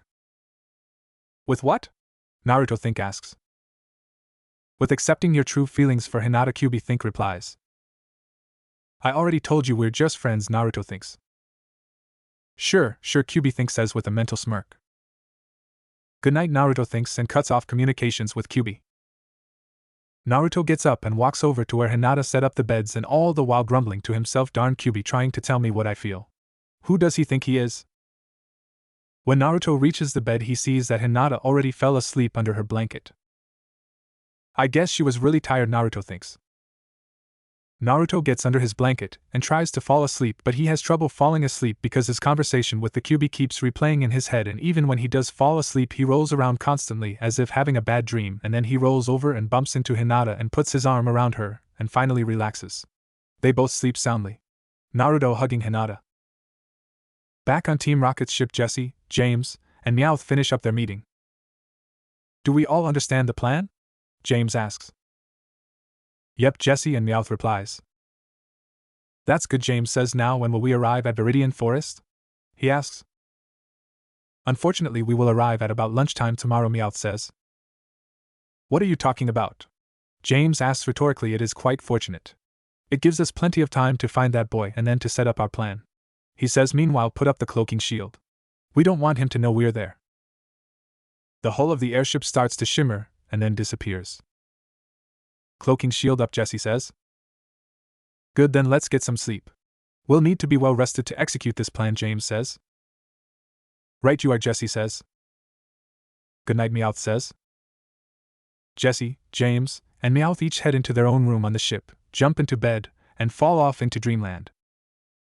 What is Team Rocket's plan? Will Naruto ever admit his true feelings to either himself or Hinata? Keep reading to find out, and I would politely request for whomever is reading this to review the story, saying what you like about it, or what things need to be changed or fixed. Chapter 7. The sun rises on our characters. Ash and Misty wake up and continue training. Hinata starts waking up and notices that Naruto is hugging her and is still asleep. This is nice, Hinata thinks. I would like to stay like this a little bit longer, but I think it would be better to wake him up now. Hinata starts shaking Naruto and says, come on, Naruto, it's time to wake up. Naruto starts waking up and drowsily asks Hinata, where are we and what am I doing? Hinata replies, what you are doing is hugging me, and you obviously must not be fully awake if you forgot where we are. Naruto, now fully awake, says, of course I remember where we are, but why am I hugging you? Don't you know? Hinata asks, you're the one who did it. I must have done it in my sleep because I didn't hug you before I fell asleep, Naruto replies. Well, perhaps your subconscious is trying to say something, Hinata says. What would my subconscious be trying to tell me?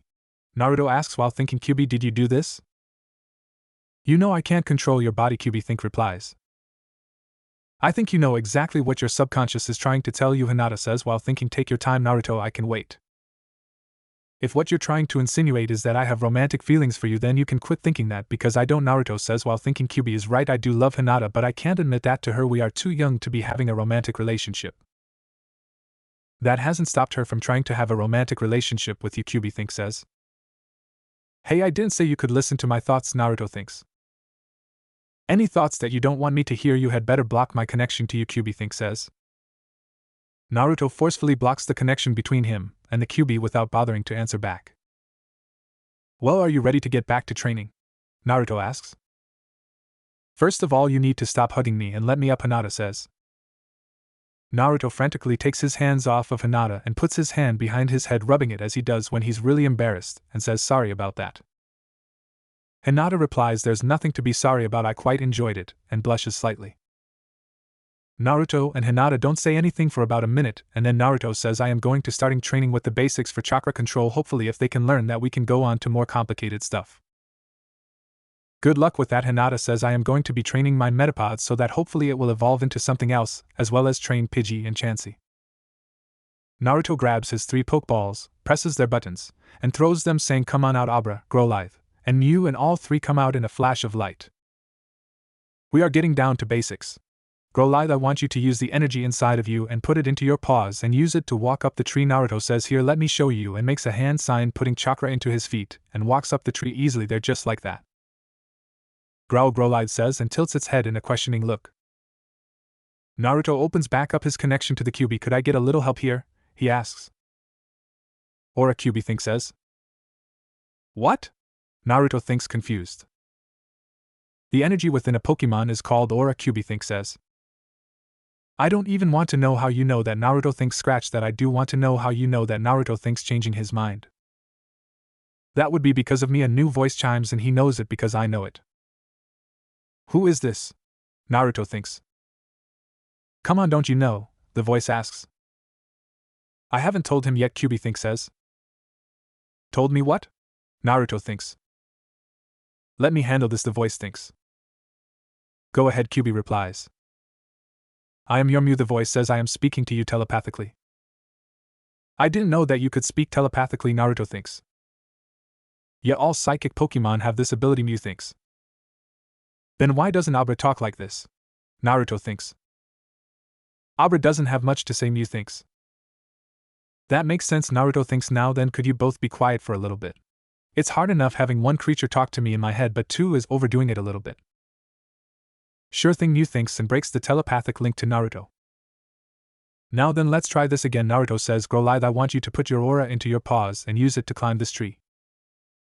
Growl, Growlithe says and closes its eyes for a second and then starts to run for the tree, but as it starts to try to run up the tree it falls back and lands on its back. Don't worry, Naruto says, I had the same problem when trying to master this step. Hinata stops watching this and then decides to get to work. She grabs her Pokeballs and releases her Pidgey, Metapod, and Chansey and says what we shall be doing is something tricky. I am going to have all of you battle it out in a 3-way Pokemon battle. You need to be aware of 2 opponents instead of just 1. All 3 of the Pokemon have a confused look on their face. It's simple. I'll start you out, Chansey. You use Tackle on Metapod, Hinata says, and Chansey starts running at Metapod. Now Pidgey swoop in with Quick Attack and intercept Chansey, Hinata says, and Pidgey starts flying at Chansey.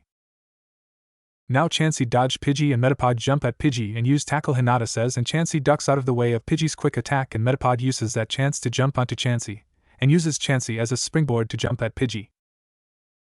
Seeing this and not waiting for an order, Pidgey banks hard right to dodge Metapod and then comes back around for a second shot. Good, it looks like you now know what I mean, therefore you keep doing that while I go train for a little bit, Hinata says and walks behind a tree to start training in secret. Naruto sees this and thinks, I wonder what Hinata is doing?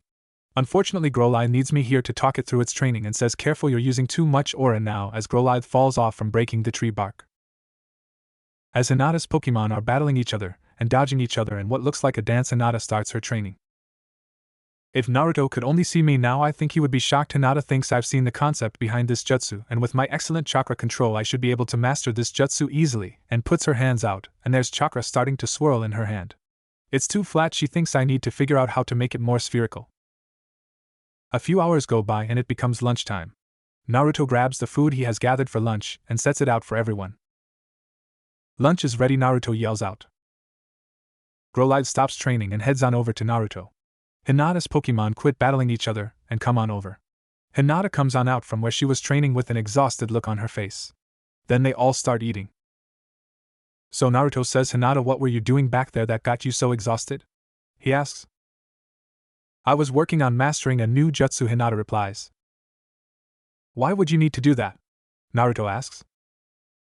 With the current jutsu that I have, there's nothing to be able to destroy any machines that we face, and therefore I need a jutsu with enough destructive force to be able to destroy a machine, Hinata replies. Anyway, how is your training with Growlithe coming? Hinata asks. It's coming along well, Naruto replies. Growlithe has nearly mastered the tree climbing exercise. But that's just step 1. Next I'll be training Growlithe to maintain it under battle situations by having both Mew and Abra teleport where Growlithe is and try to teleport Growlithe off the tree. Growl, Growlithe says, whining, and covers its head with its paws. It doesn't look like Growlithe wants to do more training right now, Hinata says, and adds curiously, Mew knows teleport?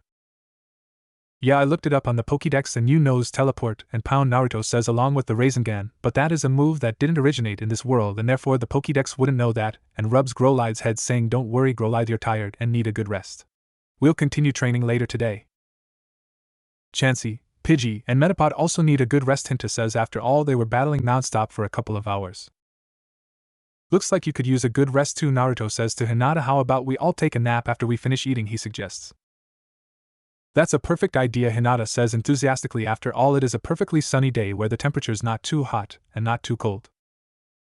After Naruto, Hinata, and all their Pokemon finish eating up, they lay down underneath the tree by the lake where they were last night and take a well-deserved rest.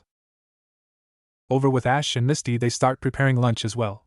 A person hides in the bushes close by watching them, and as they finish making lunch, he jumps out of the bushes screaming. This person is a boy who looks like he is dressed in a samurai suit. Who are you? Ash asks. My name is Samurai and I am looking for a person from Pallet Town, he says. That would be me, Ash says. Then I challenge you to a Pokemon battle, Samurai says. Could we do this after lunch? Ash asks. After all, I can't battle on an empty stomach. No, we can't, Samurai says. I have spent a bit of time trying to find you and we are going to have a Pokemon battle now, he adds with throwing a little bit of a tantrum. We've got plenty of food, Misty says. How about you join us for lunch and have your Pokemon battle afterward? She asks. No thank you, Samurai says. I'm not hungry, and then his stomach growls. Misty and Ash both start laughing and Ash says, it looks like your stomach has different ideas. Alright, it's true that I'm hungry, Samurai says, and since you did offer me lunch I might as well accept, but don't think that means I'll go easy on you in our Pokemon battle. I wouldn't expect you to, Ash says, and all three of them sit down and start eating along with Ash's Pokemon. Team Rocket arrives at Viridian City and prepare to search for Naruto. Meowth, activate the life signs detector and look for human life signs, James say. Yes sir, Meowth says, and turns on a screen and dots of different colors show up on it. What does it look like? Jessie asks. It looks like there are two groups of human life signs, Meowth says. One group has 3 people and the other group has 2. We'll head for the group with 3 people, James says. Set course, Meowth. Yes sir, Meowth says, and sets course to where they think Naruto is.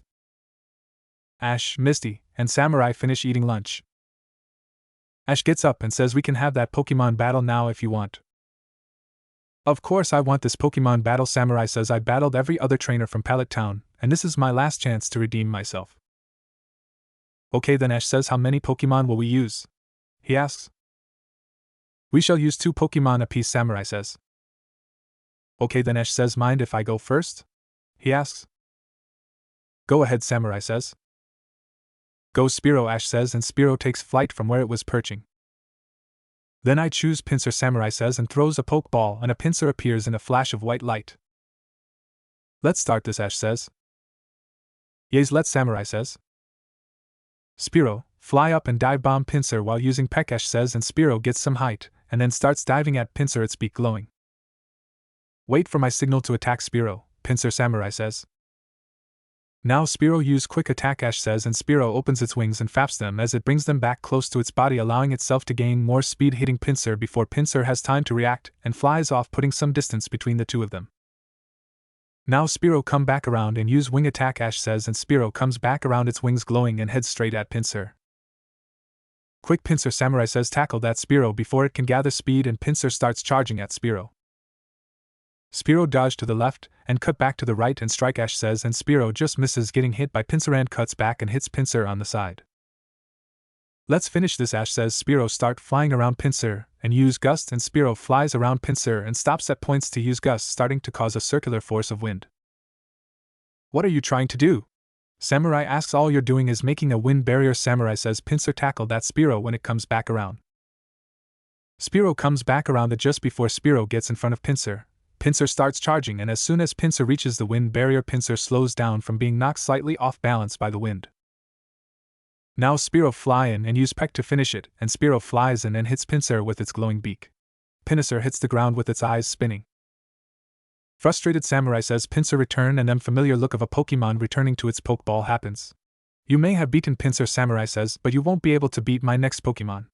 Pokeball go, and a Metapod appears in the way that Pokemon appear coming from its Pokeball.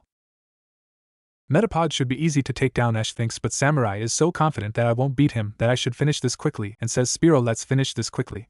Dive and use Peck, and Spiro dives towards Metapod, its beak glowing. I thought you would do that, Samurai says, and just before Spiro hits Metapod he says now harden and jump and use tackle. Metapod glows for a second and then jumps and hits Spiro. Spiro falls to the ground, its eyes spinning. Good job, Spiro, now return, Ash says, and Spiro returns to its Pokeball. Which Pokemon will you use now? Samurai asks tauntingly. Using Kakuna would be pointless because our Pokemon would hit each other doing little damage to each other. Ash thinks that only leaves one choice. Pikachu go, he says, and Pikachu jumps in front of Ash. Team Rocket arrives above Ash's group, invisible to them because of the stealth cloak around their ship. That's not the kid, what's his name? James says. I believe the girl called him Naruto, Jessie says. Where is that Naruto kid? James asks. They must have split up and is in the other group, Jessie says. Meowth, head to the other group, James says. Yes sir, Meowth says, puts in the coordinates, and the ship head towards Naruto and Hinata, who are still asleep under the tree. Can't get too close to Metapod, Ash thinks. Pikachu start out with Thundershock and Pikachu releases a bolt of electricity at Metapod. Meta jump to avoid it, Samurai says. Metapod jumps and the Thundershock attack goes underneath. Quick, Pikachu use Thundershock while Metapod is in the air, Ash says, and Pikachu fires another Thundershock at Metapod. Metapod counter with hardened, Samurai says. Metapod glows, and when the Thundershock hits, most of it's around Metapod without affecting it. As you can see, attacking long range is useless, and if you try to get in close, Metapod will attack you with its hardened tackle and finish you off. Samurai says, just give up, you know that you can't win. Ash clenches his teeth thinking he may be right, but I won't know until it happens, and yells at Samurai, I will never give up. My friends, the Pokemon will never trust me if I give up too easily. Pikachu, get ready, we are going to have one shot at this, he says. Pika, Pikachu says with a determined look on its face, and sparks come from its red cheeks. I like your fighting spirit, Samurai says, let's see what you've got. Here I go, Ash says. Pikachu close and quickly with quick attack, and Pikachu moves so fast that it is in front of Metapod before it has any time to do anything. Now put all your energy into one giant thunderbolt, Ash says. Pikachu, Pikachu says as a giant bolt of electricity comes out of Pikachu and fires into the air, shocking everything within its area, which in this case includes both Pikachu and Metapod. A giant dust cloud is kicked up, and neither Ash nor Samurai can see what the result was. A few seconds later the dust clears and Pikachu is sitting on the ground exhausted, and Metapod lies on the ground knocked out with its eyes spinning. What happened? How did I lose? Samurai asks. I took a chance that Metapod's harden didn't create a perfect defense, and therefore had Pikachu get close and out all of its remaining energy into one attack, and it looks like it worked, Ash replies. Darn you, Ash, Samurai says, now I can't redeem myself from all the losses from the trainers from Pallet Town. That's not exactly true, Ash says. There are two more that started their journey from Pallet Town and are here in the forest somewhere. Thanks for that, Samurai says. Return Metapod, and Metapod returns to its Pokeball. First thing first. I need to head to the Pokemon Center and heal up my Pokemon before I face them, and heads out. Are you sure this is a good idea? Misty asks. Naruto and Hinata can handle themselves, Ash replies. Besides, it will teach them how official Pokemon battles work and will help to train their Pokemon. Back with Naruto and Hinata, they are still asleep as Team Rocket's airship arrives above them. There's that Naruto kid, James exclaims, and what luck, all of them are fast asleep. What shall we do? Jessie asks. We forget our original plan, James says. Meowth, hook up the airship's giant vacuum to the energy-absorbing cage and set up the teleporting blocking system. Yes sir, Meowth says, and starts putting everything together. About 5 minutes later, Meowth says everything is set up, James. Alright, Jessie, activate the airship's giant vacuum and suck them all up, James says. As good as done, Jessie says, and presses a button. On the outside of the airship, a compartment opens up and a giant hose comes out and heads straight for Naruto and Hinata, and when it reaches them, it sucks them and their Pokemon up so quick that they don't have time to wake up and drops them all into a cage, and all of them start to wake up from the jolt. All of them besides Abra, that is. Where are we? Naruto asks as he gets up and helps Hinata up. I can answer that for you, James says. You are in our airship and are our prisoners. Not for long, Naruto says. Mew, teleport us all out of here. Mew sets up for a teleport and nothing happens. Why isn't anything happening? Naruto asks. I don't know, Mew thinks. We set up a device around your cage so that you wouldn't teleport away, James says. We knew you had Abra, but to also catch Mew with you is doubly excellent. I shall still break us out of here, Naruto says, and makes a shadow clone and forms the Rasengan. Let's see how your cage holds up to my Rasengan, Naruto says as he hits the cage wall, but the Rasengan just gets smaller and doesn't even leave a dent in the wall. What happened now? Naruto asks. I forgot to mention that you are in an energy-absorbing cage, James says. If you attack any part of the cage with any sort of energy besides physical energy, it will just absorb it, and it's made from extremely tough materials, which means you can't possibly break out with physical. Now be quiet while we take you to our boss. I won't give up, Naruto thinks to himself, and to both Kyuubi and Mew he thinks, do you have any ideas for getting us out of here? If we put enough energy into the cage, it should be unable to handle it and break apart, Kyuubi thinks. Unfortunately, I don't think that if you use your shadow clones with Rasengans and even Mew using the Rasengan, it won't be enough. What about if Naruto uses the clones with the Rasengans, I use clones with Rengans, and Abra uses clones with Rasengans, Mew thinks. That might work, Kyuubi thinks, but how is that possible? Abra and I are psychic-type Pokemon and are therefore more adept to learning moves. Mew thinks we are limited by the type of move. We can learn any attack requiring specific energy usage other than physical energy just by watching it being used. Since your attack don't rely on any specific energy, it makes it easy to learn. If you can wake up Abra, then we'll try it, Naruto thinks. Hey Abra, time to wake up, Mew thinks forcefully. What's going on? Abra thinks. We need you to watch me and copy what I do, Naruto thinks, and makes two shadow clones whom form a Rasengan, and then both disappear. Can you do that? Naruto thinks. Mew and Abra then both make a shadow clone, and both the single shadow clones form a Rasengan without needing a second one. Do you think you have enough energy to make enough to line the walls? Naruto thinks. It depends on what you mean, Mew thinks. I want a 3-layer attack. I stand on the bottom, Mew floats above me, Abra sits on Mew's head, and we all attack at the same time, Naruto thinks. I should be able to, Mew thinks. I should as well, Abra thinks. I'll let Hinata know, Naruto thinks. Hinata, I would suggest you return all your Pokemon, Naruto says. Why? Hinata asks. Mew, Abra, and I plan to overload this and break us out of here, Naruto replies. Okay then, Hinata says. Pidgey, Chansey, and Metapod return, and all three return to their Pokeballs. Let's do this, Naruto says, and then there are 16 Narutos, Mews, and Abras along the walls, all with a Rasengan in their hand. Wait for my signal, Naruto says. 3, 2, 1, hit now, and all of them strike at once. The Rasengans get smaller, and the shadow clones start disappearing as the energy gets absorbed, and then as the final shadow clones disappears and the last of the Rasengan disappears, alarms start blaring. Darn it, we were so close, Naruto says. Just a little more, and we would have broken out. Step aside, Naruto. Hinata says. I figured we'd get into a situation like this, that's why I trained to use this, and steps up to the wall, and a swirling ball of chakra appears in each hand. You're using 2 Rasengans, 1 in each hand. How'd you do that? Naruto asks. No time right now, Hinata says, and hits the wall with both of them, busting it open. Let's get out of here, she says. Hinata, Naruto, and Growlithe run out of there while Mew flies with Abra still on its head. A few minutes later they run into a dead end. Mew, can you teleport us out of here now? Naruto asks. With Abra's help we should have just enough energy to teleport all of us, Mew thinks, but we can only teleport to somewhere we've been before. Both of you teleport all of us to the Viridian City Pokemon Center, Naruto says, and they all disappear from Team Rocket's airship and appear above the floor of the Viridian City Pokemon Center's lobby and crash into the floor. Nurse Joy hears this and comes into the lobby asking what happened. Naruto replies, we just escaped from Team Rocket. Perhaps you had better tell me what happened in detail, Nurse Joy says. Naruto sits on the floor along with Hinata, Nurse Joy, Mew, Abra, and Growlithe and explains in detail about what happened after they left. Wow, Nurse Joy says a lot happened since you left here yesterday. You can most definitely say that. Naruto says. One thing still doesn't make sense. What's that? Nurse Joy asks. How were you able to use 2 Raisengans at one time, Hinata? Naruto asks.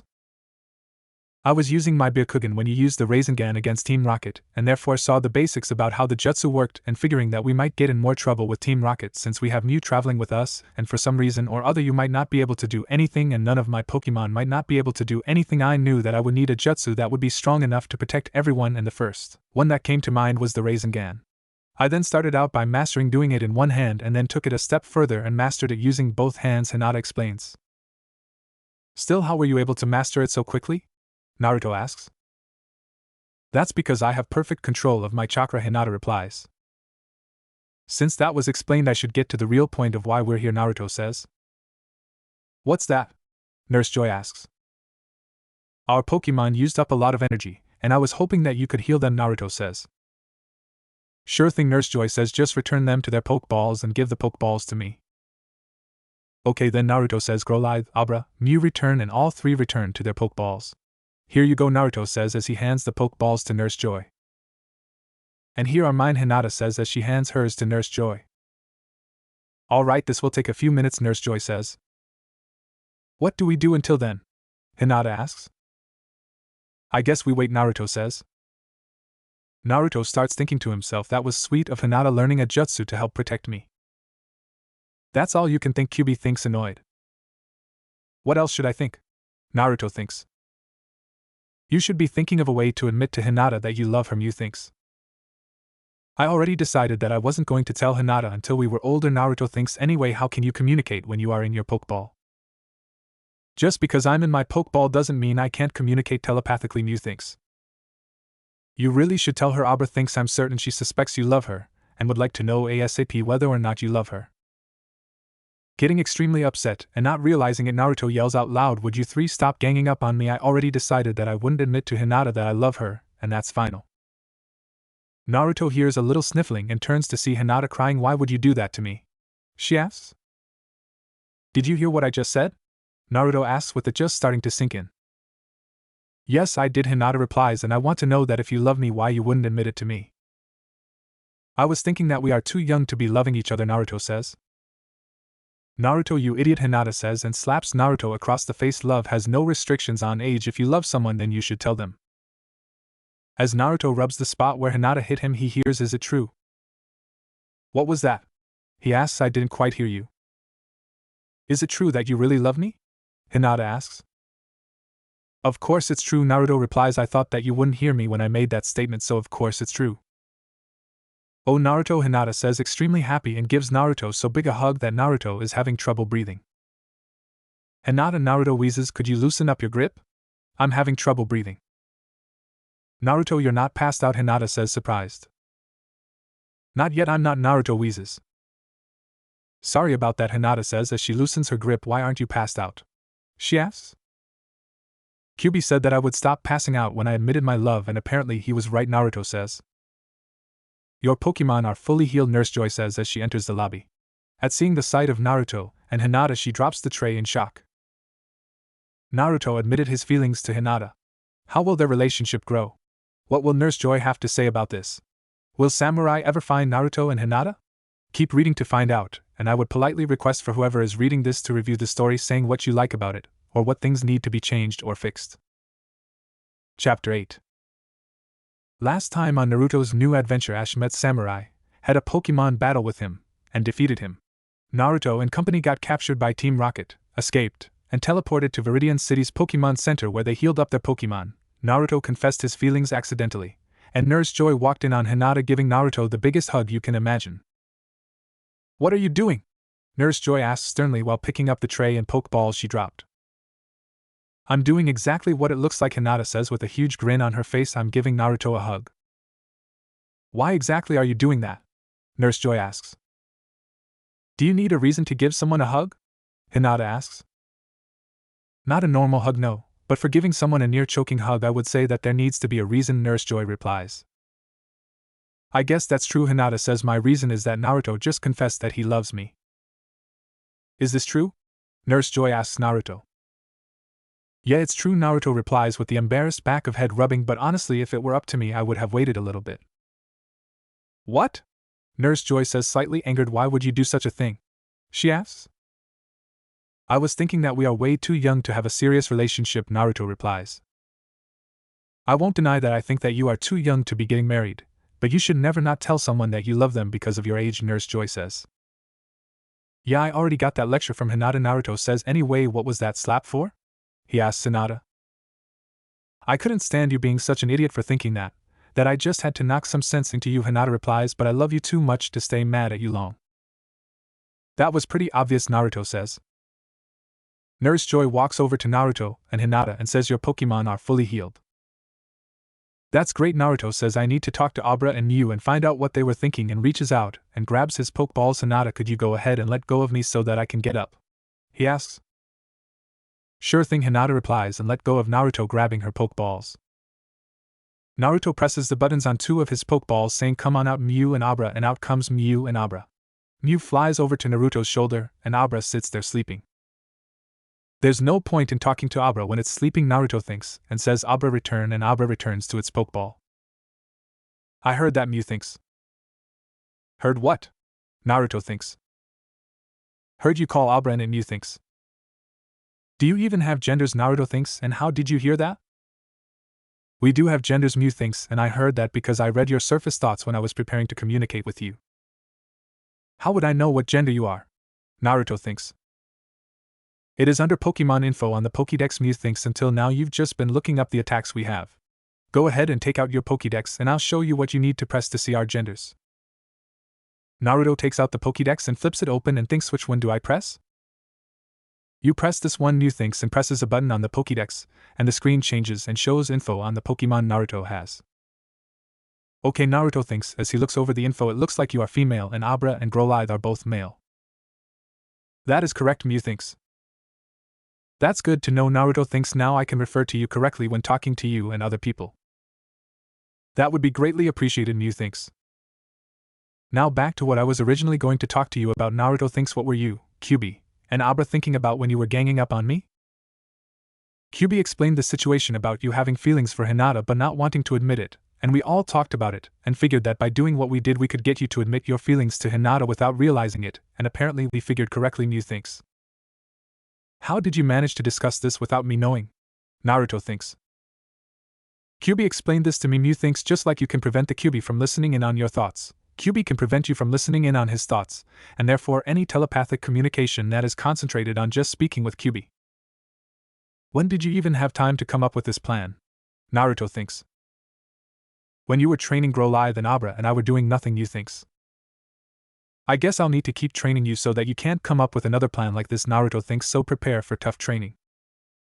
You can do whatever you want in order to punish us, but we are pleased to know that our plan works so that you don't have to worry about hiding your true feelings around Hinata.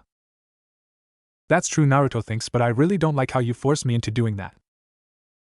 Either way, Mew thinks, what's done is done, and nothing can be done to prevent it from happening now.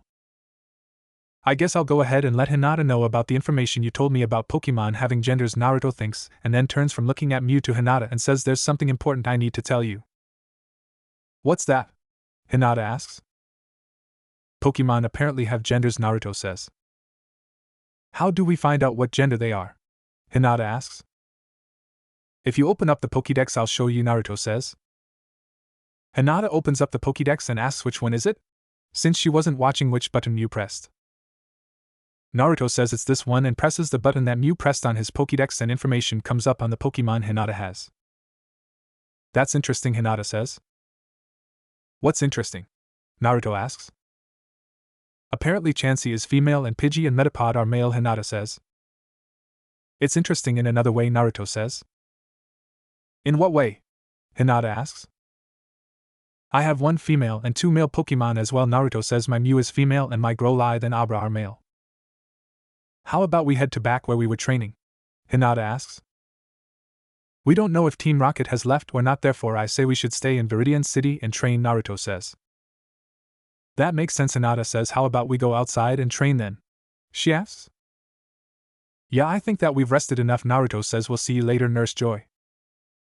See you then, Nurse Joy says, and Naruto and Hinata walk outside the Pokemon Center with Mew flying next to them. Back at Team Rocket's airship, they are stunned at what happened when they see the cage that Naruto and company were put in, or at least what's left of it. What happened? James asks. I thought that they weren't supposed to escape. Apparently we didn't account for how many were in the cage, and they put so much energy into it that they overloaded the system and broke out, Meowth says.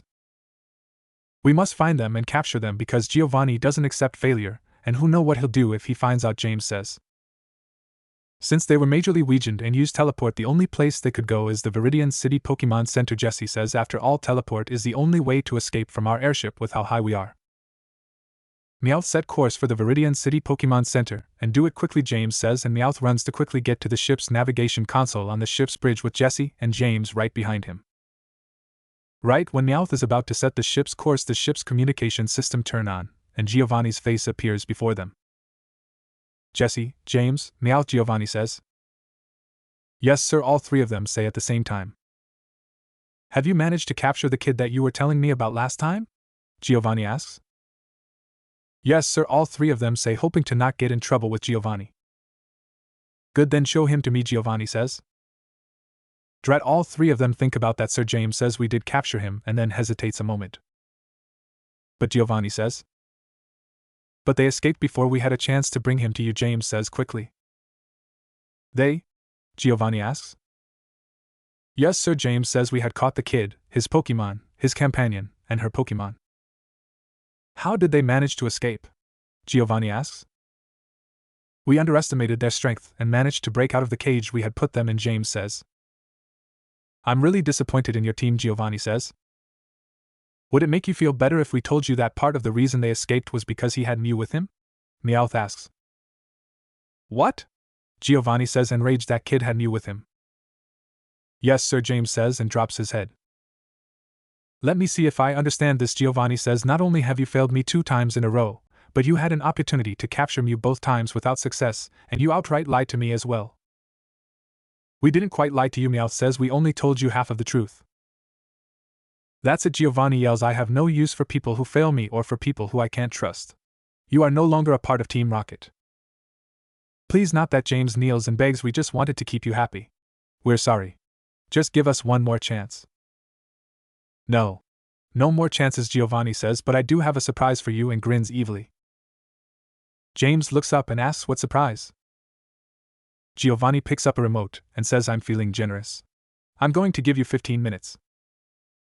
15 minutes for what? James asks. 15 minutes to escape, Giovanni says. Escape from what? James asks. Escape from the ship, Giovanni says. Why would we do that? James asks. Because the ship is going to blow up in 15 minutes, Giovanni says. What? All three of them yell, mouths wide open. I can't very well have someone not a part of Team Rocket to have any of our technology, Giovanni says, and forget about taking any handheld devices. Everything has been disabled on the ship except the communication system, the self-destruct system, and the cargo hold drop door. Better get going quickly, and hits the button.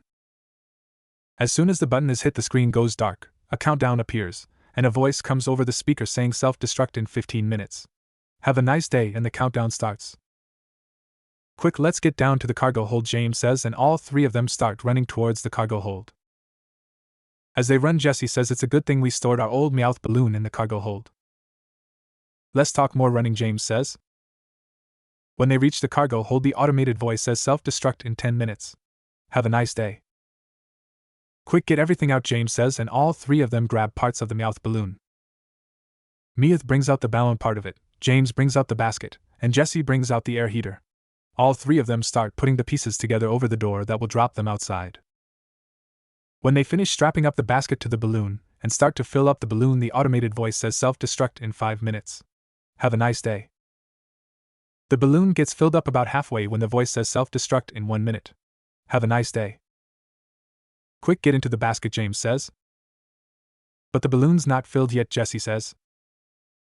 There's no time, James says. We need to leave now. Alright, Jessie says, and she and Meowth hops into the basket. James runs over to the lever that opens up the door when the voice says self-destruct in 30 seconds. Have a nice day, and James pulls the lever and starts to run back to the basket. Just before the door fully opens, James jumps into the basket, and the voice says self-destruct in 10, 9, 8, and the balloon starts plummeting to the ground. Luckily, before they get too close to the treetops, the balloon catches enough air to act like a parachute. Well, that was lucky, James says, and then the ship blows up and flaming debris starts falling all around them, some falling within mere inches of the balloon, but none of them strike the balloon. Darn that Giovanni, how dare he say he was feeling generous, Jessie says, fuming with anger. I guess he thought that we would never escape and survive, Meowth says, but we showed him. The balloon stops falling and starts lifting into the air. What shall we do now? Jessie asks while curling up with depression. We can't very well go back to Giovanni like this, Meowth says, his head low. There's only one thing we can do, James says, standing tall. What's that? Jessie and Meowth ask while looking at James. We have to catch Naruto and you and bring them to Giovanni, and show him that he was wrong, James says with a determined look in his eyes. You're right, says Jessie and Meowth, and get up and stand tall. We X-Team Rocket members will never give up. We will follow them to the end of the earth in order to capture them, and there's a fiery look in all of their eyes. Now head for Viridian City, James says. Yes, sir, Meowth says, and takes over the heater controls. The balloon lifts until it gets high enough where the air currents start taking them to Viridian City, and Jessie, James, and Meowth start their journey to become members of Team Rocket again. Will Jessie, James, and Meowth ever become part of Team Rocket again? How far will Naruto and Hinata's relationship go? Keep reading to find out, and I would politely request for whoever is reading this to review the story, saying what you like about it, or what things need to be changed or fixed. Chapter 9. Pokemon World. Last time on Naruto's new adventure, Naruto got lectured by Nurse Joy and found out about Pokemon gender, and Jessie, James, and Meowth got kicked out of Team Rocket and were nearly killed by Giovanni. We now see Naruto, Hinata, and Mew coming out of the Pokemon Center in Viridian City. Where do you think we should go? Hinata asks. I'm not fully sure, Naruto says, but we shouldn't go back to the spot where we were because Team Rocket might still be there waiting for us to come back. I have an idea, Mew thinks. What's that? Naruto asks. You still need to work on training Grow Lithe, correct? Mew thinks. Yeah, Naruto thinks.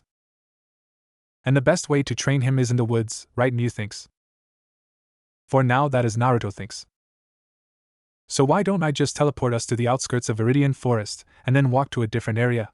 Mew asks. Won't Team Rocket find us easily if we head back to the forest? Naruto asks. Not if we go into a densely forested part of the woods where Team Rocket has no chance to get to us by air, Mew thinks. That makes a lot of sense, Naruto thinks. Just let me tell Hinata first. Naruto turns to face Hinata and says we know where we're going. Hinata turns around and faces Naruto and asks where are we going? Mew is going to teleport us to the outskirts of Viridian Forest, and from there we are going to walk into a denser part of the woods so that Team Rocket has to follow us on the ground and therefore it will be harder to find us, Naruto says. That's a really good idea, Hinata says. Did you come up with that all by yourself? She asks jokingly. Not realizing Hinata was joking with him, he replies no, it was actually Mew that came up with this plan. Hinata has a confused look on her face and asks how can that be? Mew wasn't saying anything. That's right, Naruto says. I forgot to tell you that Mew can speak telepathically. It hasn't come up since Mew has only needed to talk to me. Go ahead and speak up, Mew. It is a pleasure to be able to speak with you, Hinata. Mew thinks into both Hinata and Naruto's minds. It's my pleasure to be able to speak with you as well, Hinata says. Why haven't you spoken to me at all? She asks. The stuff that Naruto and I were talking about were fairly private stuff that I know Naruto wouldn't want you to know about, Mew thinks. Of course, Hinata says, if it were something like that for me, I wouldn't want people to overhear as well. Since you know about Mew being able to speak telepathically, it makes it easier since I don't have to worry about whether I am thinking or speaking out loud, Naruto says. That's true, Hinata says, but I hope that you won't keep everything bothering you to yourself.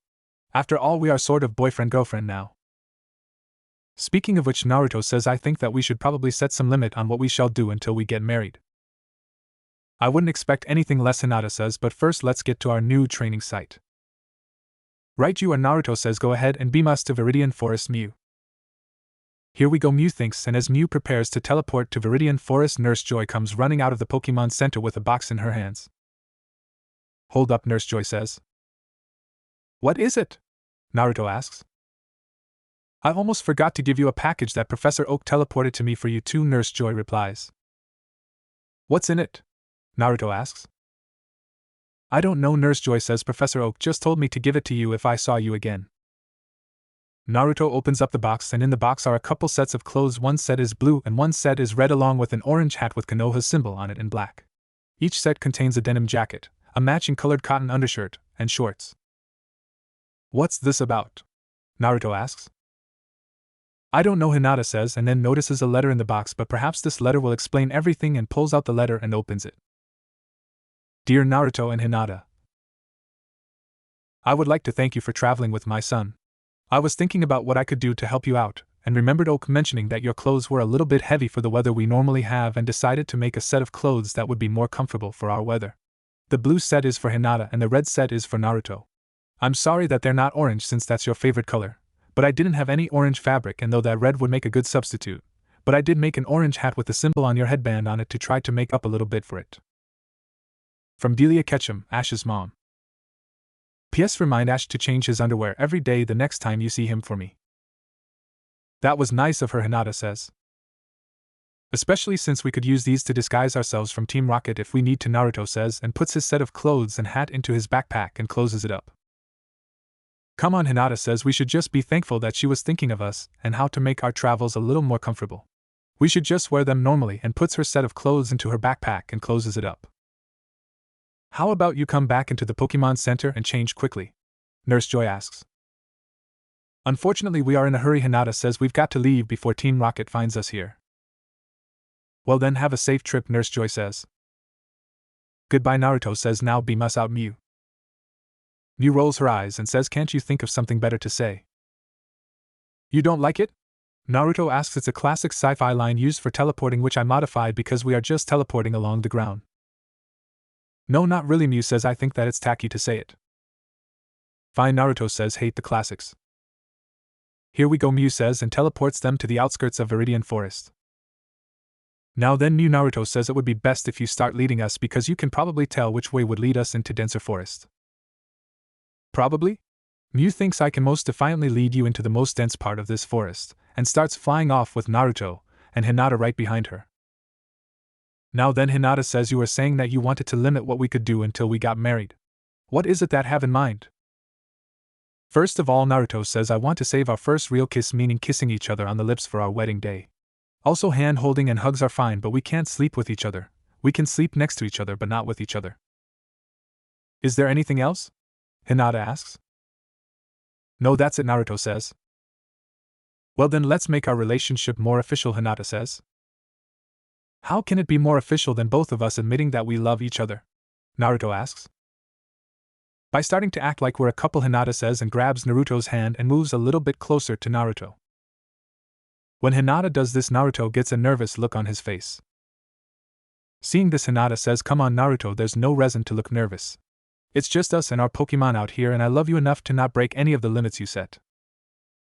That's good to know, Naruto says, and relaxes a little bit. As Naruto and Hinata follow Mew, the forest starts to get denser. Eventually it gets dense enough that low branches start to catch Hinata's dress. Noticing this, Naruto calls out to Mew, hold up a little bit. What is it? Mew asks.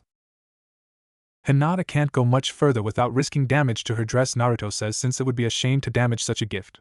Hinata's going to change into her other clothes. Could you at least hurry up? Mew asks. I'll try, Hinata says, and walks a couple of trees back and hides behind one, where she takes off her backpack, unzips it, and pulls out the set of clothes that Delia Ketchum made for her. A couple of minutes later, Hinata finishes changing, puts the dress into the backpack, zips it back up, and walks back to Naruto. Ready to head out? Naruto asks. Most definitely, Hinata says. Go ahead and continue leading us, Mew, Naruto says. Mew starts flying again with Naruto and Hinata following.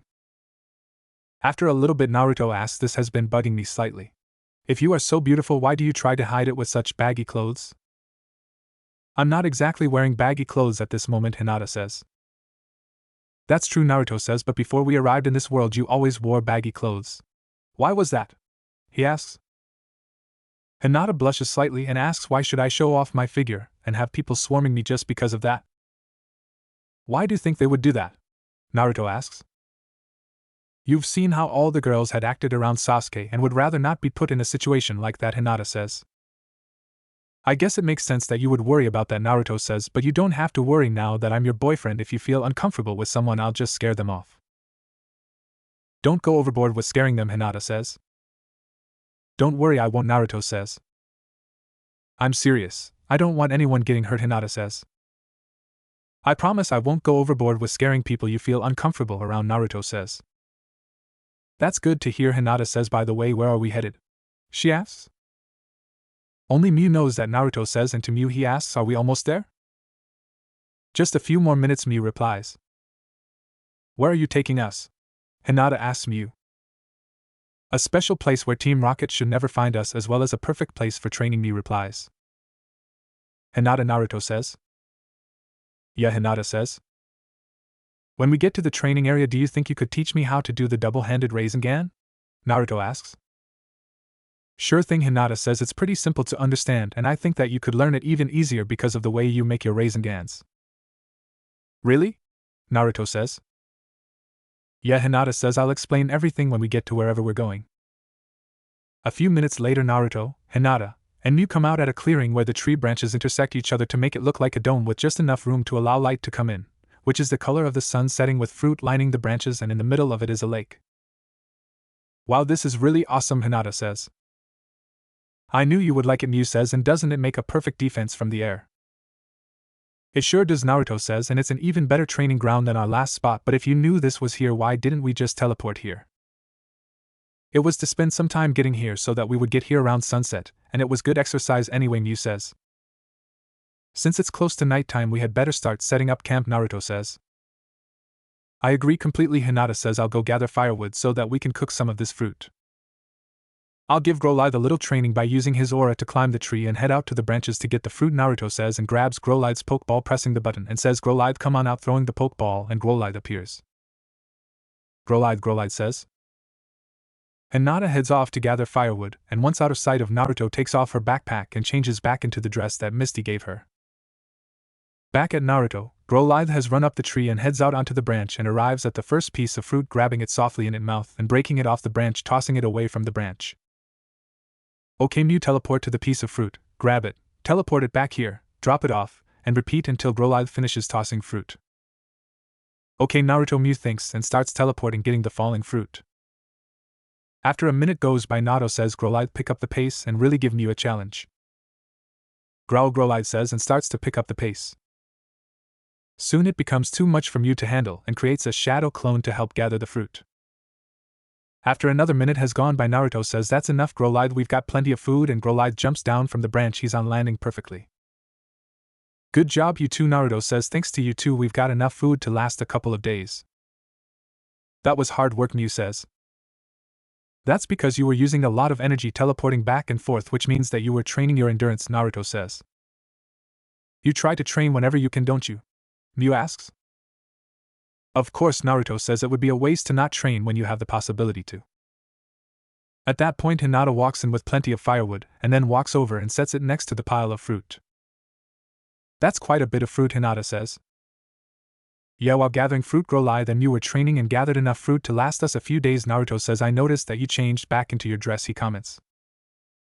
Yeah, Hinata says, this dress is really comfortable, and anyways, since we are together, I want you to see my figure. Naruto grabs a few pieces of wood, starting to make a fire, and says, I can understand that. Besides, with how beautiful you are, you shouldn't hide your figure, but it is odd. What's odd? Hinata asks. It's odd that Misty would have a dress that fits perfectly when we just met her here in the Viridian Forest, Naruto says, especially so since from what I could tell you two have completely different figures. You were comparing our figures? Hinata asks, slightly mad. Hold on now, Naruto says, quickly putting up his hands. That came out wrong. What I mean is that it was hard to not notice the differences in your two figures when you two were standing side by side. As Naruto gets a flame started on the fire, Hinata says, that's good, cause if it was anything else I would have to do something drastic. What would that be? Naruto asks nervously. Hinata smiles, saying, that doesn't matter, cause you would never hurt me, would you? Since there's a steady flame, Naruto starts taking some of the sharp twigs, pierce the skin of the fruit, and set them up to start cooking. Then he says, the only way that I would hurt you is if I get possessed by something. Naruto, Hinata says excitedly, and pounced at Naruto.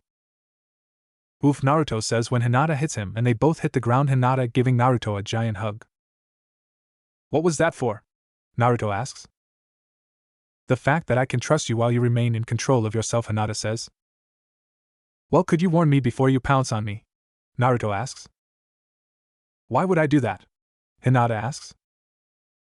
I'm still not fully used to how much you show your love for me, Naruto says, and we could get seriously hurt if you pounce on me at the wrong time. Fine, Hinata says, slightly pouting, but can we at least lie like this until the food is ready? Sure thing, Naruto says. A few minutes go by with Hinata lying on top of Naruto hugging each other. The fruit finally finishes cooking and Hinata and Naruto get up calling out their Pokemon, and they all sit down and eat. Back at Misty and Ash, they have had a day of sparring with each other after Ash's battle with Samurai. Now they sit down to start eating with their Pokemon, and out of the tree a caterpie jumps out and lands in front of Misty.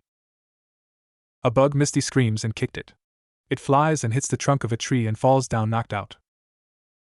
Wow, a rare caterpie, Ash says, I'm going to catch it. Please don't, Misty begs. One bug Pokemon is fine, 2 creeps me out slightly, but I don't think I could stand 3.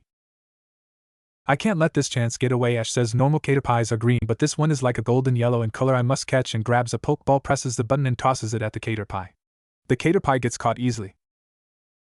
At the very least, could you keep it away from me? Misty asks. I won't order Caterpie to get close to you if that's what you mean, Ash says. Now Caterpie, come on out, and Caterpie materializes. When Caterpie sees Misty, it runs over and starts rubbing against Misty's leg, and Misty screams. Come on, Misty, Ash says. Caterpie is just showing how much it likes you. You know I hate bugs, Misty says. Now get this disgusting thing away from me. Caterpie makes a sound and starts tearing up and heads back to its Pokeball, head down. Caterpie, are you okay? Ash asks. Caterpie walks to its Pokeball, which Ash conveniently left on a stump, hits it, and goes into it. Caterpie, Ash says, and yells at Misty, see what you've done. Caterpie was just trying to be friendly with you and you hurt its feelings. Well, it should have stayed far away from me, Misty says, and you shouldn't be calling Caterpie it. Why don't you look up your Pokemon's gender before you start talking? I forgot to do it, that's all, Ash says. Well, you had better not forget from now on, Misty says. A Pokemon could be more saddened by being talked like they're an object than anything I could say. Fine, I'm looking it up now, Ash says, pulling out his Pokédex and looking up his Pokemon's gender. So what gender are they? Misty asks. Pikachu and Spearow are male and Caterpie and Kakuna are female, Ash says. Better keep that in mind when you're talking about your Pokemon, Misty says. I will, Ash says. Ash and Misty cook dinner, call out their Pokemon, eat, set up their beds, and fall asleep without saying another word to each other. Naruto and Hinata finish eating and Naruto says, better set up our beds now. What else could we do? Hinata asks. We could stay up until morning training, Naruto says, but I think that would be a bad idea. You're probably right, Hinata says. Of course he's right, Mew says. Without proper rest you will be unable to train to the fullest. Besides, Mew thinks to herself, once you all go to sleep I can have some fun with Naruto. Naruto and Hinata lean up against a nearby tree and lay their blankets on themselves with all their Pokemon sleeping around them. Once everyone looks asleep to Hinata, she gives Naruto a hug and snuggles up next to him, thinking, I hope Naruto won't mind. After all, he never mentioned anything about not snuggling with each other, and falls asleep. Little does Hinata know that Mew was only pretending to be asleep. Finally, since I've learned that attack, I can show Naruto what he's missing. Mew thinks I wouldn't normally do this, but Naruto's even more of a knucklehead than I thought. Naruto World. A month has gone by since Naruto's disappearance, with no sign of him. At this time, Rock Lee has decided to go find Naruto himself. It has been boring in Konoha and no one has managed to give him a good enough challenge. Naruto was the only one that gave him a challenge when sparring, therefore he must find Naruto and bring him back in order to properly train himself. Late one night, Rock Lee sneaks out of the village thinking that no one has seen him, but an Umbu was watching and saw him leave. He heads back to the Hokage's room to report in. What a nice night it is, Tsunade says, and the Umbu comes in through the window, startling her. What's going on? Tsunade asks. It is exactly like you thought. Rock Lee has headed out of the village, very possibly to try to find Naruto, the Umbu says. Thanks for the update, Tsunade says. We haven't had any luck finding Naruto, so we'll let him go for now. If a few months go by without Rock Lee reporting in, we'll send the Rookie 9 and the rest of Lee's team to retrieve him. Shouldn't we send someone to retrieve him now? The Umbu asks. There's no stopping Lee, Tsunade says. You forget that Mike Guy trained Lee personally, which means that if you do try to catch him, he'll just take off his weights and escape from you easily, and after that there's no way that you could keep up with him. Okay, but can we at least send someone to follow him? The Umbu asks. Sure, just don't let him see you, Tsunade says. The Umbu then heads off following the path Lee took. By the time Lee gets to the last place that Naruto was, the Valley of the End, it is about noon of the next day.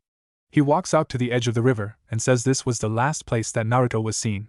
There should be some sort of clue about where he went here. The Umbu arrives at the Valley of the End just as the sun reaches its highest point in the sky. Suddenly a beam of red light comes from the ground near where Lee is and shoots into the sky. What's that? Lee asks and goes over to investigate. Lee stands in front of it and says this has to be the path to find Naruto, but why it is here I have no clue. As the sun starts moving out of its highest point, the red beam starts to fade. This may be my only chance to find Naruto, Lee says, and jumps into the red beam, and as soon as Lee is in the beam there's a flash of light and he's vanished. I'd better let Lady Tsunade know about this, the Umbu thinks, and heads back to Konoha. Pokemon World. There's a flash of light and Lee appears inside of Ash's room. Where am I? Lee asks, and where's Naruto? After a minute of looking around in Ash's room, Lee heads downstairs and outside. I think I'm in trouble, Lee thinks. I don't recognize anything at all and starts walking down the road. As Lee gets to the edge of Pallet Town, a bird Pokemon swoops down appearing to come out of the moon and tries to attack Lee, landing close to him. So you want to challenge me? Lee says. Spearow, the bird Pokemon says, and flies at Lee. Leave Hurricane, Lee says, and does a spinning jump kick at Spearow and knocks Spearow to the ground, injuring it but not knocking it out. Spearow picks itself off the ground and screams out Spearow in an alarm-like way, waking many Spearow, who send out more alarms until all the Spearow close to Pallet Town are awake and all swarm Lee. So you all want to take me on? Lee says. Let's do this, and get a happy gleam in his eyes. All the Spearow dive at Lee at once, and Lee uses many taijutsu moves to attack the Spearow, hitting a few of them but unable to stop the swarm. As the swarm of Spearows attacks Lee, he thinks I'm really in trouble now. It's time for me to run. The Spearows finish the first wave and back off so the second wave can attack, and Lee says, got to go. I left the stove on at my house and runs so fast towards Viridian City that he looks like the fastest thing alive. Too bad that title has already been taken. Unfortunately, the Spearow chase him and keep pace with him. Will Lee manage to lose the Spearow? Will he find Naruto and Hinata? Will Team Rocket ever find Naruto and company again? What does Mew have planned? Keep reading to find out, and I would politely request for whoever is reading this to review the story, saying what you like about it, or what things need to be changed or fixed. Chapter 10. Last time on Naruto's new adventure, Naruto and Hinata arrived at their new training spot. Ash caught a rare-colored caterpie, and Rock Lee arrived in the Pokemon world and angered a few hundred Spearow and is currently being chased by them. When the moon reaches the highest point in the sky for the night, Lee comes to the outer part of Viridian City with the Spearows still on his tail. As Lee runs through Viridian City, Jessie, James, and Meowth fly into the city. Around the Pokemon Center, the two group cross paths and a few of the Spearow go and pop Jessie, James, and Meowth's balloon, sending it flying off into the night sky. As Lee runs, he hears Team Rocket is blasting off again and sees a twinkle in the sky for a second and reaches the other side of Viridian City quickly. As Lee nears Viridian Forest, he thinks perhaps I can lose these creatures if I head into a dense part of the woods, and as he runs into Viridian Forest he sees what looks like a path that was recently taken that leads into a denser part of the woods and takes it, and the Spearow keep following him. Lee looks back after another hour of running and notices that the forest has gotten so dense that the Spearow are no longer able to swarm him, and turns around and starts attacking them one by one, causing a commotion which could wake up everyone sleeping just a few feet away in the clearing. As the sun starts to rise, Lee has defeated a lot of the Spearow who have flown off, but there are still plenty more wanting to attack Lee, and Lee is starting to get tired. Mew wakes up from a quick nap because the sounds of fighting going on nearby and flies over, thinking what's going on. Mew flies over and sees Lee fighting off all the Spearow and thinks they are making too much noise. I had better stop them before they make so much noise that Naruto and Hinata wake up. Mew proceeds to close her eyes and start glowing blue around her body. Suddenly the Spearow stop midair, glowing blue, and get launched against many of the nearby trees. Then they all fly off on the opposite direction out of the forest, and Lee collapses against the trunk of the tree completely exhausted and falls asleep. That takes care of them. Mew thinks I had better get back before Hinata wakes up so that I can put my plan into action. Hopefully Naruto wakes up first, otherwise it will get very complicated. As Mew flies back to the tree, Naruto starts waking up from all the noise that Mew made by throwing all the Spearow against the tree. Oh no, Mew thinks I had better start putting my plan into action, and as Mew flies to the tree branch she glows blue, and a blue glow goes over the outline of Hinata. Naruto fully wakes up and sees Hinata and thinks, why is Hinata holding me like this, and why is Hinata glowing like that? Hinata's eyes open slowly with a blank look that can clearly be seen as Hinata still being asleep, and Hinata moves and trying to kiss Naruto on the lips and sliding the strap of her dress down her arm. Seeing this, Naruto thinks Hinata must be sleepwalking, sort of, and doesn't know what she is doing. It just wouldn't be right to allow her to do anything, and moves his head to side so that Hinata can't kiss him on the lips, and put his hand in Hinata's hand and slides the strap back up onto Hinata's shoulder. Hinata keeps trying to do what she was trying to, being persistent about it. To this, Naruto thinks something is wrong here. A person who's sleepwalking can't possibly know where they are headed, and in this case there's no way she can know that I am moving aside and where my face and lips are, and just keeps dodging. Seeing this, Mew starts to get frustrated, thinking this is going like I wanted. I hope that he was just setting limits because it was the right thing to do and not because he didn't really want them doing it, but Naruto is just being too chivalrous. I didn't really want to do this, but it looks like I'm going to have to, and Naruto's body starts to glow blue along the outline. What's going on? Naruto thinks I can't control my body anymore, and Naruto hugs Hinata and they move in for a kiss. As their faces start to get closer, Naruto thinks I must figure out what's going on. I must not do this even if my body isn't in my control, and starts moving his eyes around and spots Mew and notices that her body is glowing the same color as both of their bodies. So Mew is doing this, but why is she doing this, especially when I made it clear that I didn't want this sort of thing going on, and rage starts to build within Naruto. Just before Naruto and Hinata's lip meet, there's a sudden burst of chakra from Naruto throwing them apart, which causes Hinata to land in the lake and disrupting Mew's attack, and Naruto stands there with the QB cloak Two Tails form and yells at Mew, how dare you do this to us? A combination of the cold water and Naruto's yell awaken Hinata, and she sees Naruto with the two-tail cloak and runs over to him and asks, what's wrong? Why are you so mad? Mew just did something that is nearly unforgivable, Naruto yells. What did she do? Hinata asks. It is not what she did, but what she was trying to do, Naruto yells. What was she trying to do? Hinata asks. She was forcefully controlling our bodies to 1, try to get us to kiss, and 2, try to get you to partially undress yourself. Is this true? Hinata asks Mew. At least give me a chance to explain myself, Mew says. What do you say? Hinata asks Naruto, will you give Mew a chance to explain herself? You had better have had a good reason, Naruto growls. I was only trying to show you what Hinata really wanted to do, Mew says. Is this true? Naruto asks Hinata. Hinata blushes slightly and says, it is true that I really want to show you how much I love you, and I do feel that our relationship is really limited, but I love and respect you enough to follow whatever limits you set. You see, Mew, she would not have done it willingly, so why were you doing it? Naruto growls.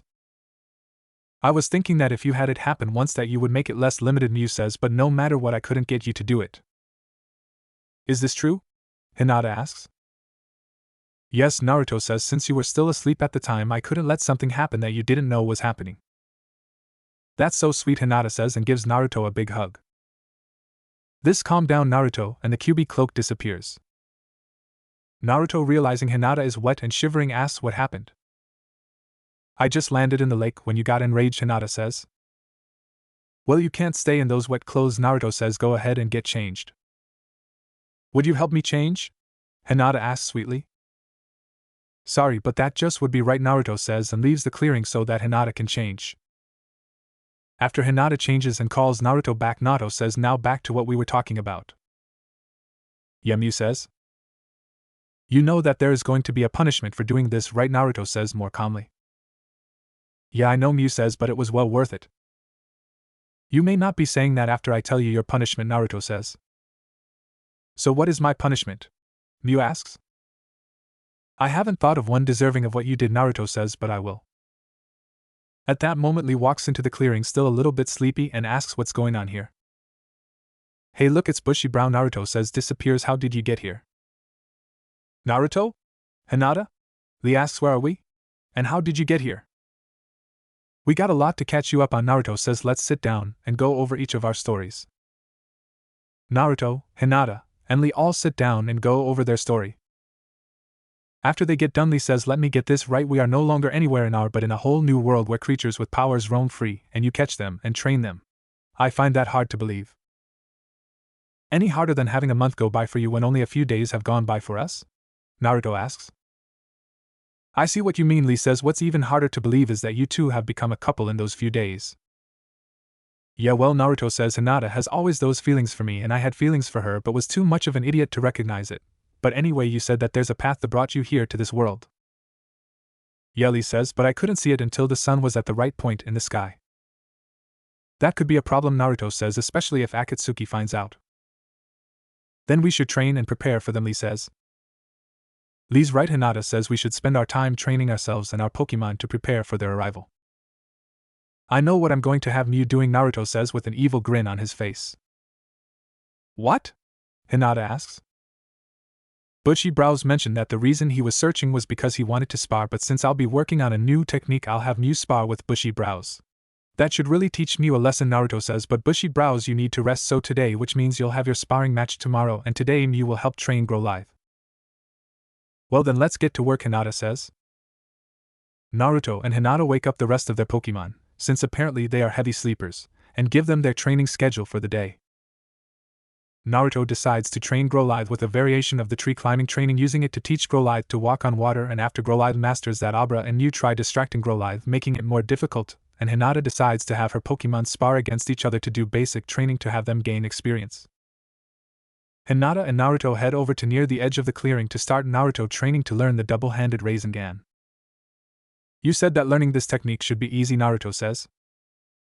In theory, yes, Hinata says. The way I figure it is that you make a shadow clone to rotate the chakra while you release the chakra and compress it, but you always do it with your right hand. Therefore, if you start out by practicing doing it in your left hand and then you make a Rasengan in one hand and then make it in the other hand while maintaining the first one and then make them together at the same time.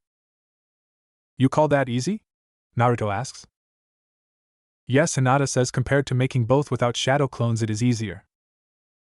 For the rest of the day, everyone except Lee trains, only taking meal breaks, and by then end of the day Growlithe and Naruto have mastered their new technique, and Hinata's Metapod has evolved into a Butterfree. When setting up camp for the night, Naruto and Hinata decide to give one of their blankets to Lee and both sleep under the other one, placing away from each other. Ash and Misty wake up and have breakfast, and after that a rare Pidgeotto flies into their campsite. What makes this Pidgeotto rare is that the feathers on its head and tail are more golden in color instead of the normal red, and its body color is slightly lighter. Wow, Ash says, how lucky am I? I caught a rare Caterpie last night, and now I have a chance to catch a rare Pidgeotto. Let's go, Pikachu, and Pikachu runs out in front of Pidgeotto. Seeing this, Pidgeotto flies up into the air and dives at Pikachu. Pikachu, let's finish this in one move, Ash says. Use Thunderbolt now. Pikachu lets loose a big bolt of electricity at Pidgeotto, and hits its mark, leaving Pidgeotto in the air with sparks of electricity arcing around it. Ash grabs an empty Pokeball, pushes the button and throws it at Pidgeotto, saying Pokeball go, and catches Pidgeotto easily. After catching Pidgeotto, he looks up the gender and finds that Pidgeotto is a female. Though the rest of the day Ash trains with Misty, and by the end of the day his Kakuna evolves into Beedrill and Misty, and Ash set up camp, have their meal and head off to bed. Jessie, James, and Meowth wake up after being pecked out of the air by the Spearow, see the damage to their balloon, and start getting to work fixing it. While working on it, Jessie says, since we are no longer a part of Team Rocket, we need to come up with a new line. We can't exactly say Team Rocket is blasting off again. You have any suggestions? James asks. Not right now, but it is something we should think about along with a new team name, Jessie says. First, let's finish fixing our balloon, and then we can think of these things, James says. Jessie, James, and Meowth finish fixing their balloon without saying anything else, and by the time they finish, night has fallen. They fill up their balloon and make their way back to Viridian City in order to find Naruto and his group. Will Jessie, James, and Meowth figure out a new team name with an appropriate exiting line? How will Lee get along in this world? Will he become a trainer as well? Keep reading to find these answers and more, and I would politely request for whoever is reading this to review the story, saying what you like about it, or what things need to be changed or fixed. What if Naruto and Hinata into the Pokemon? End here, and thanks for watching my video till the end.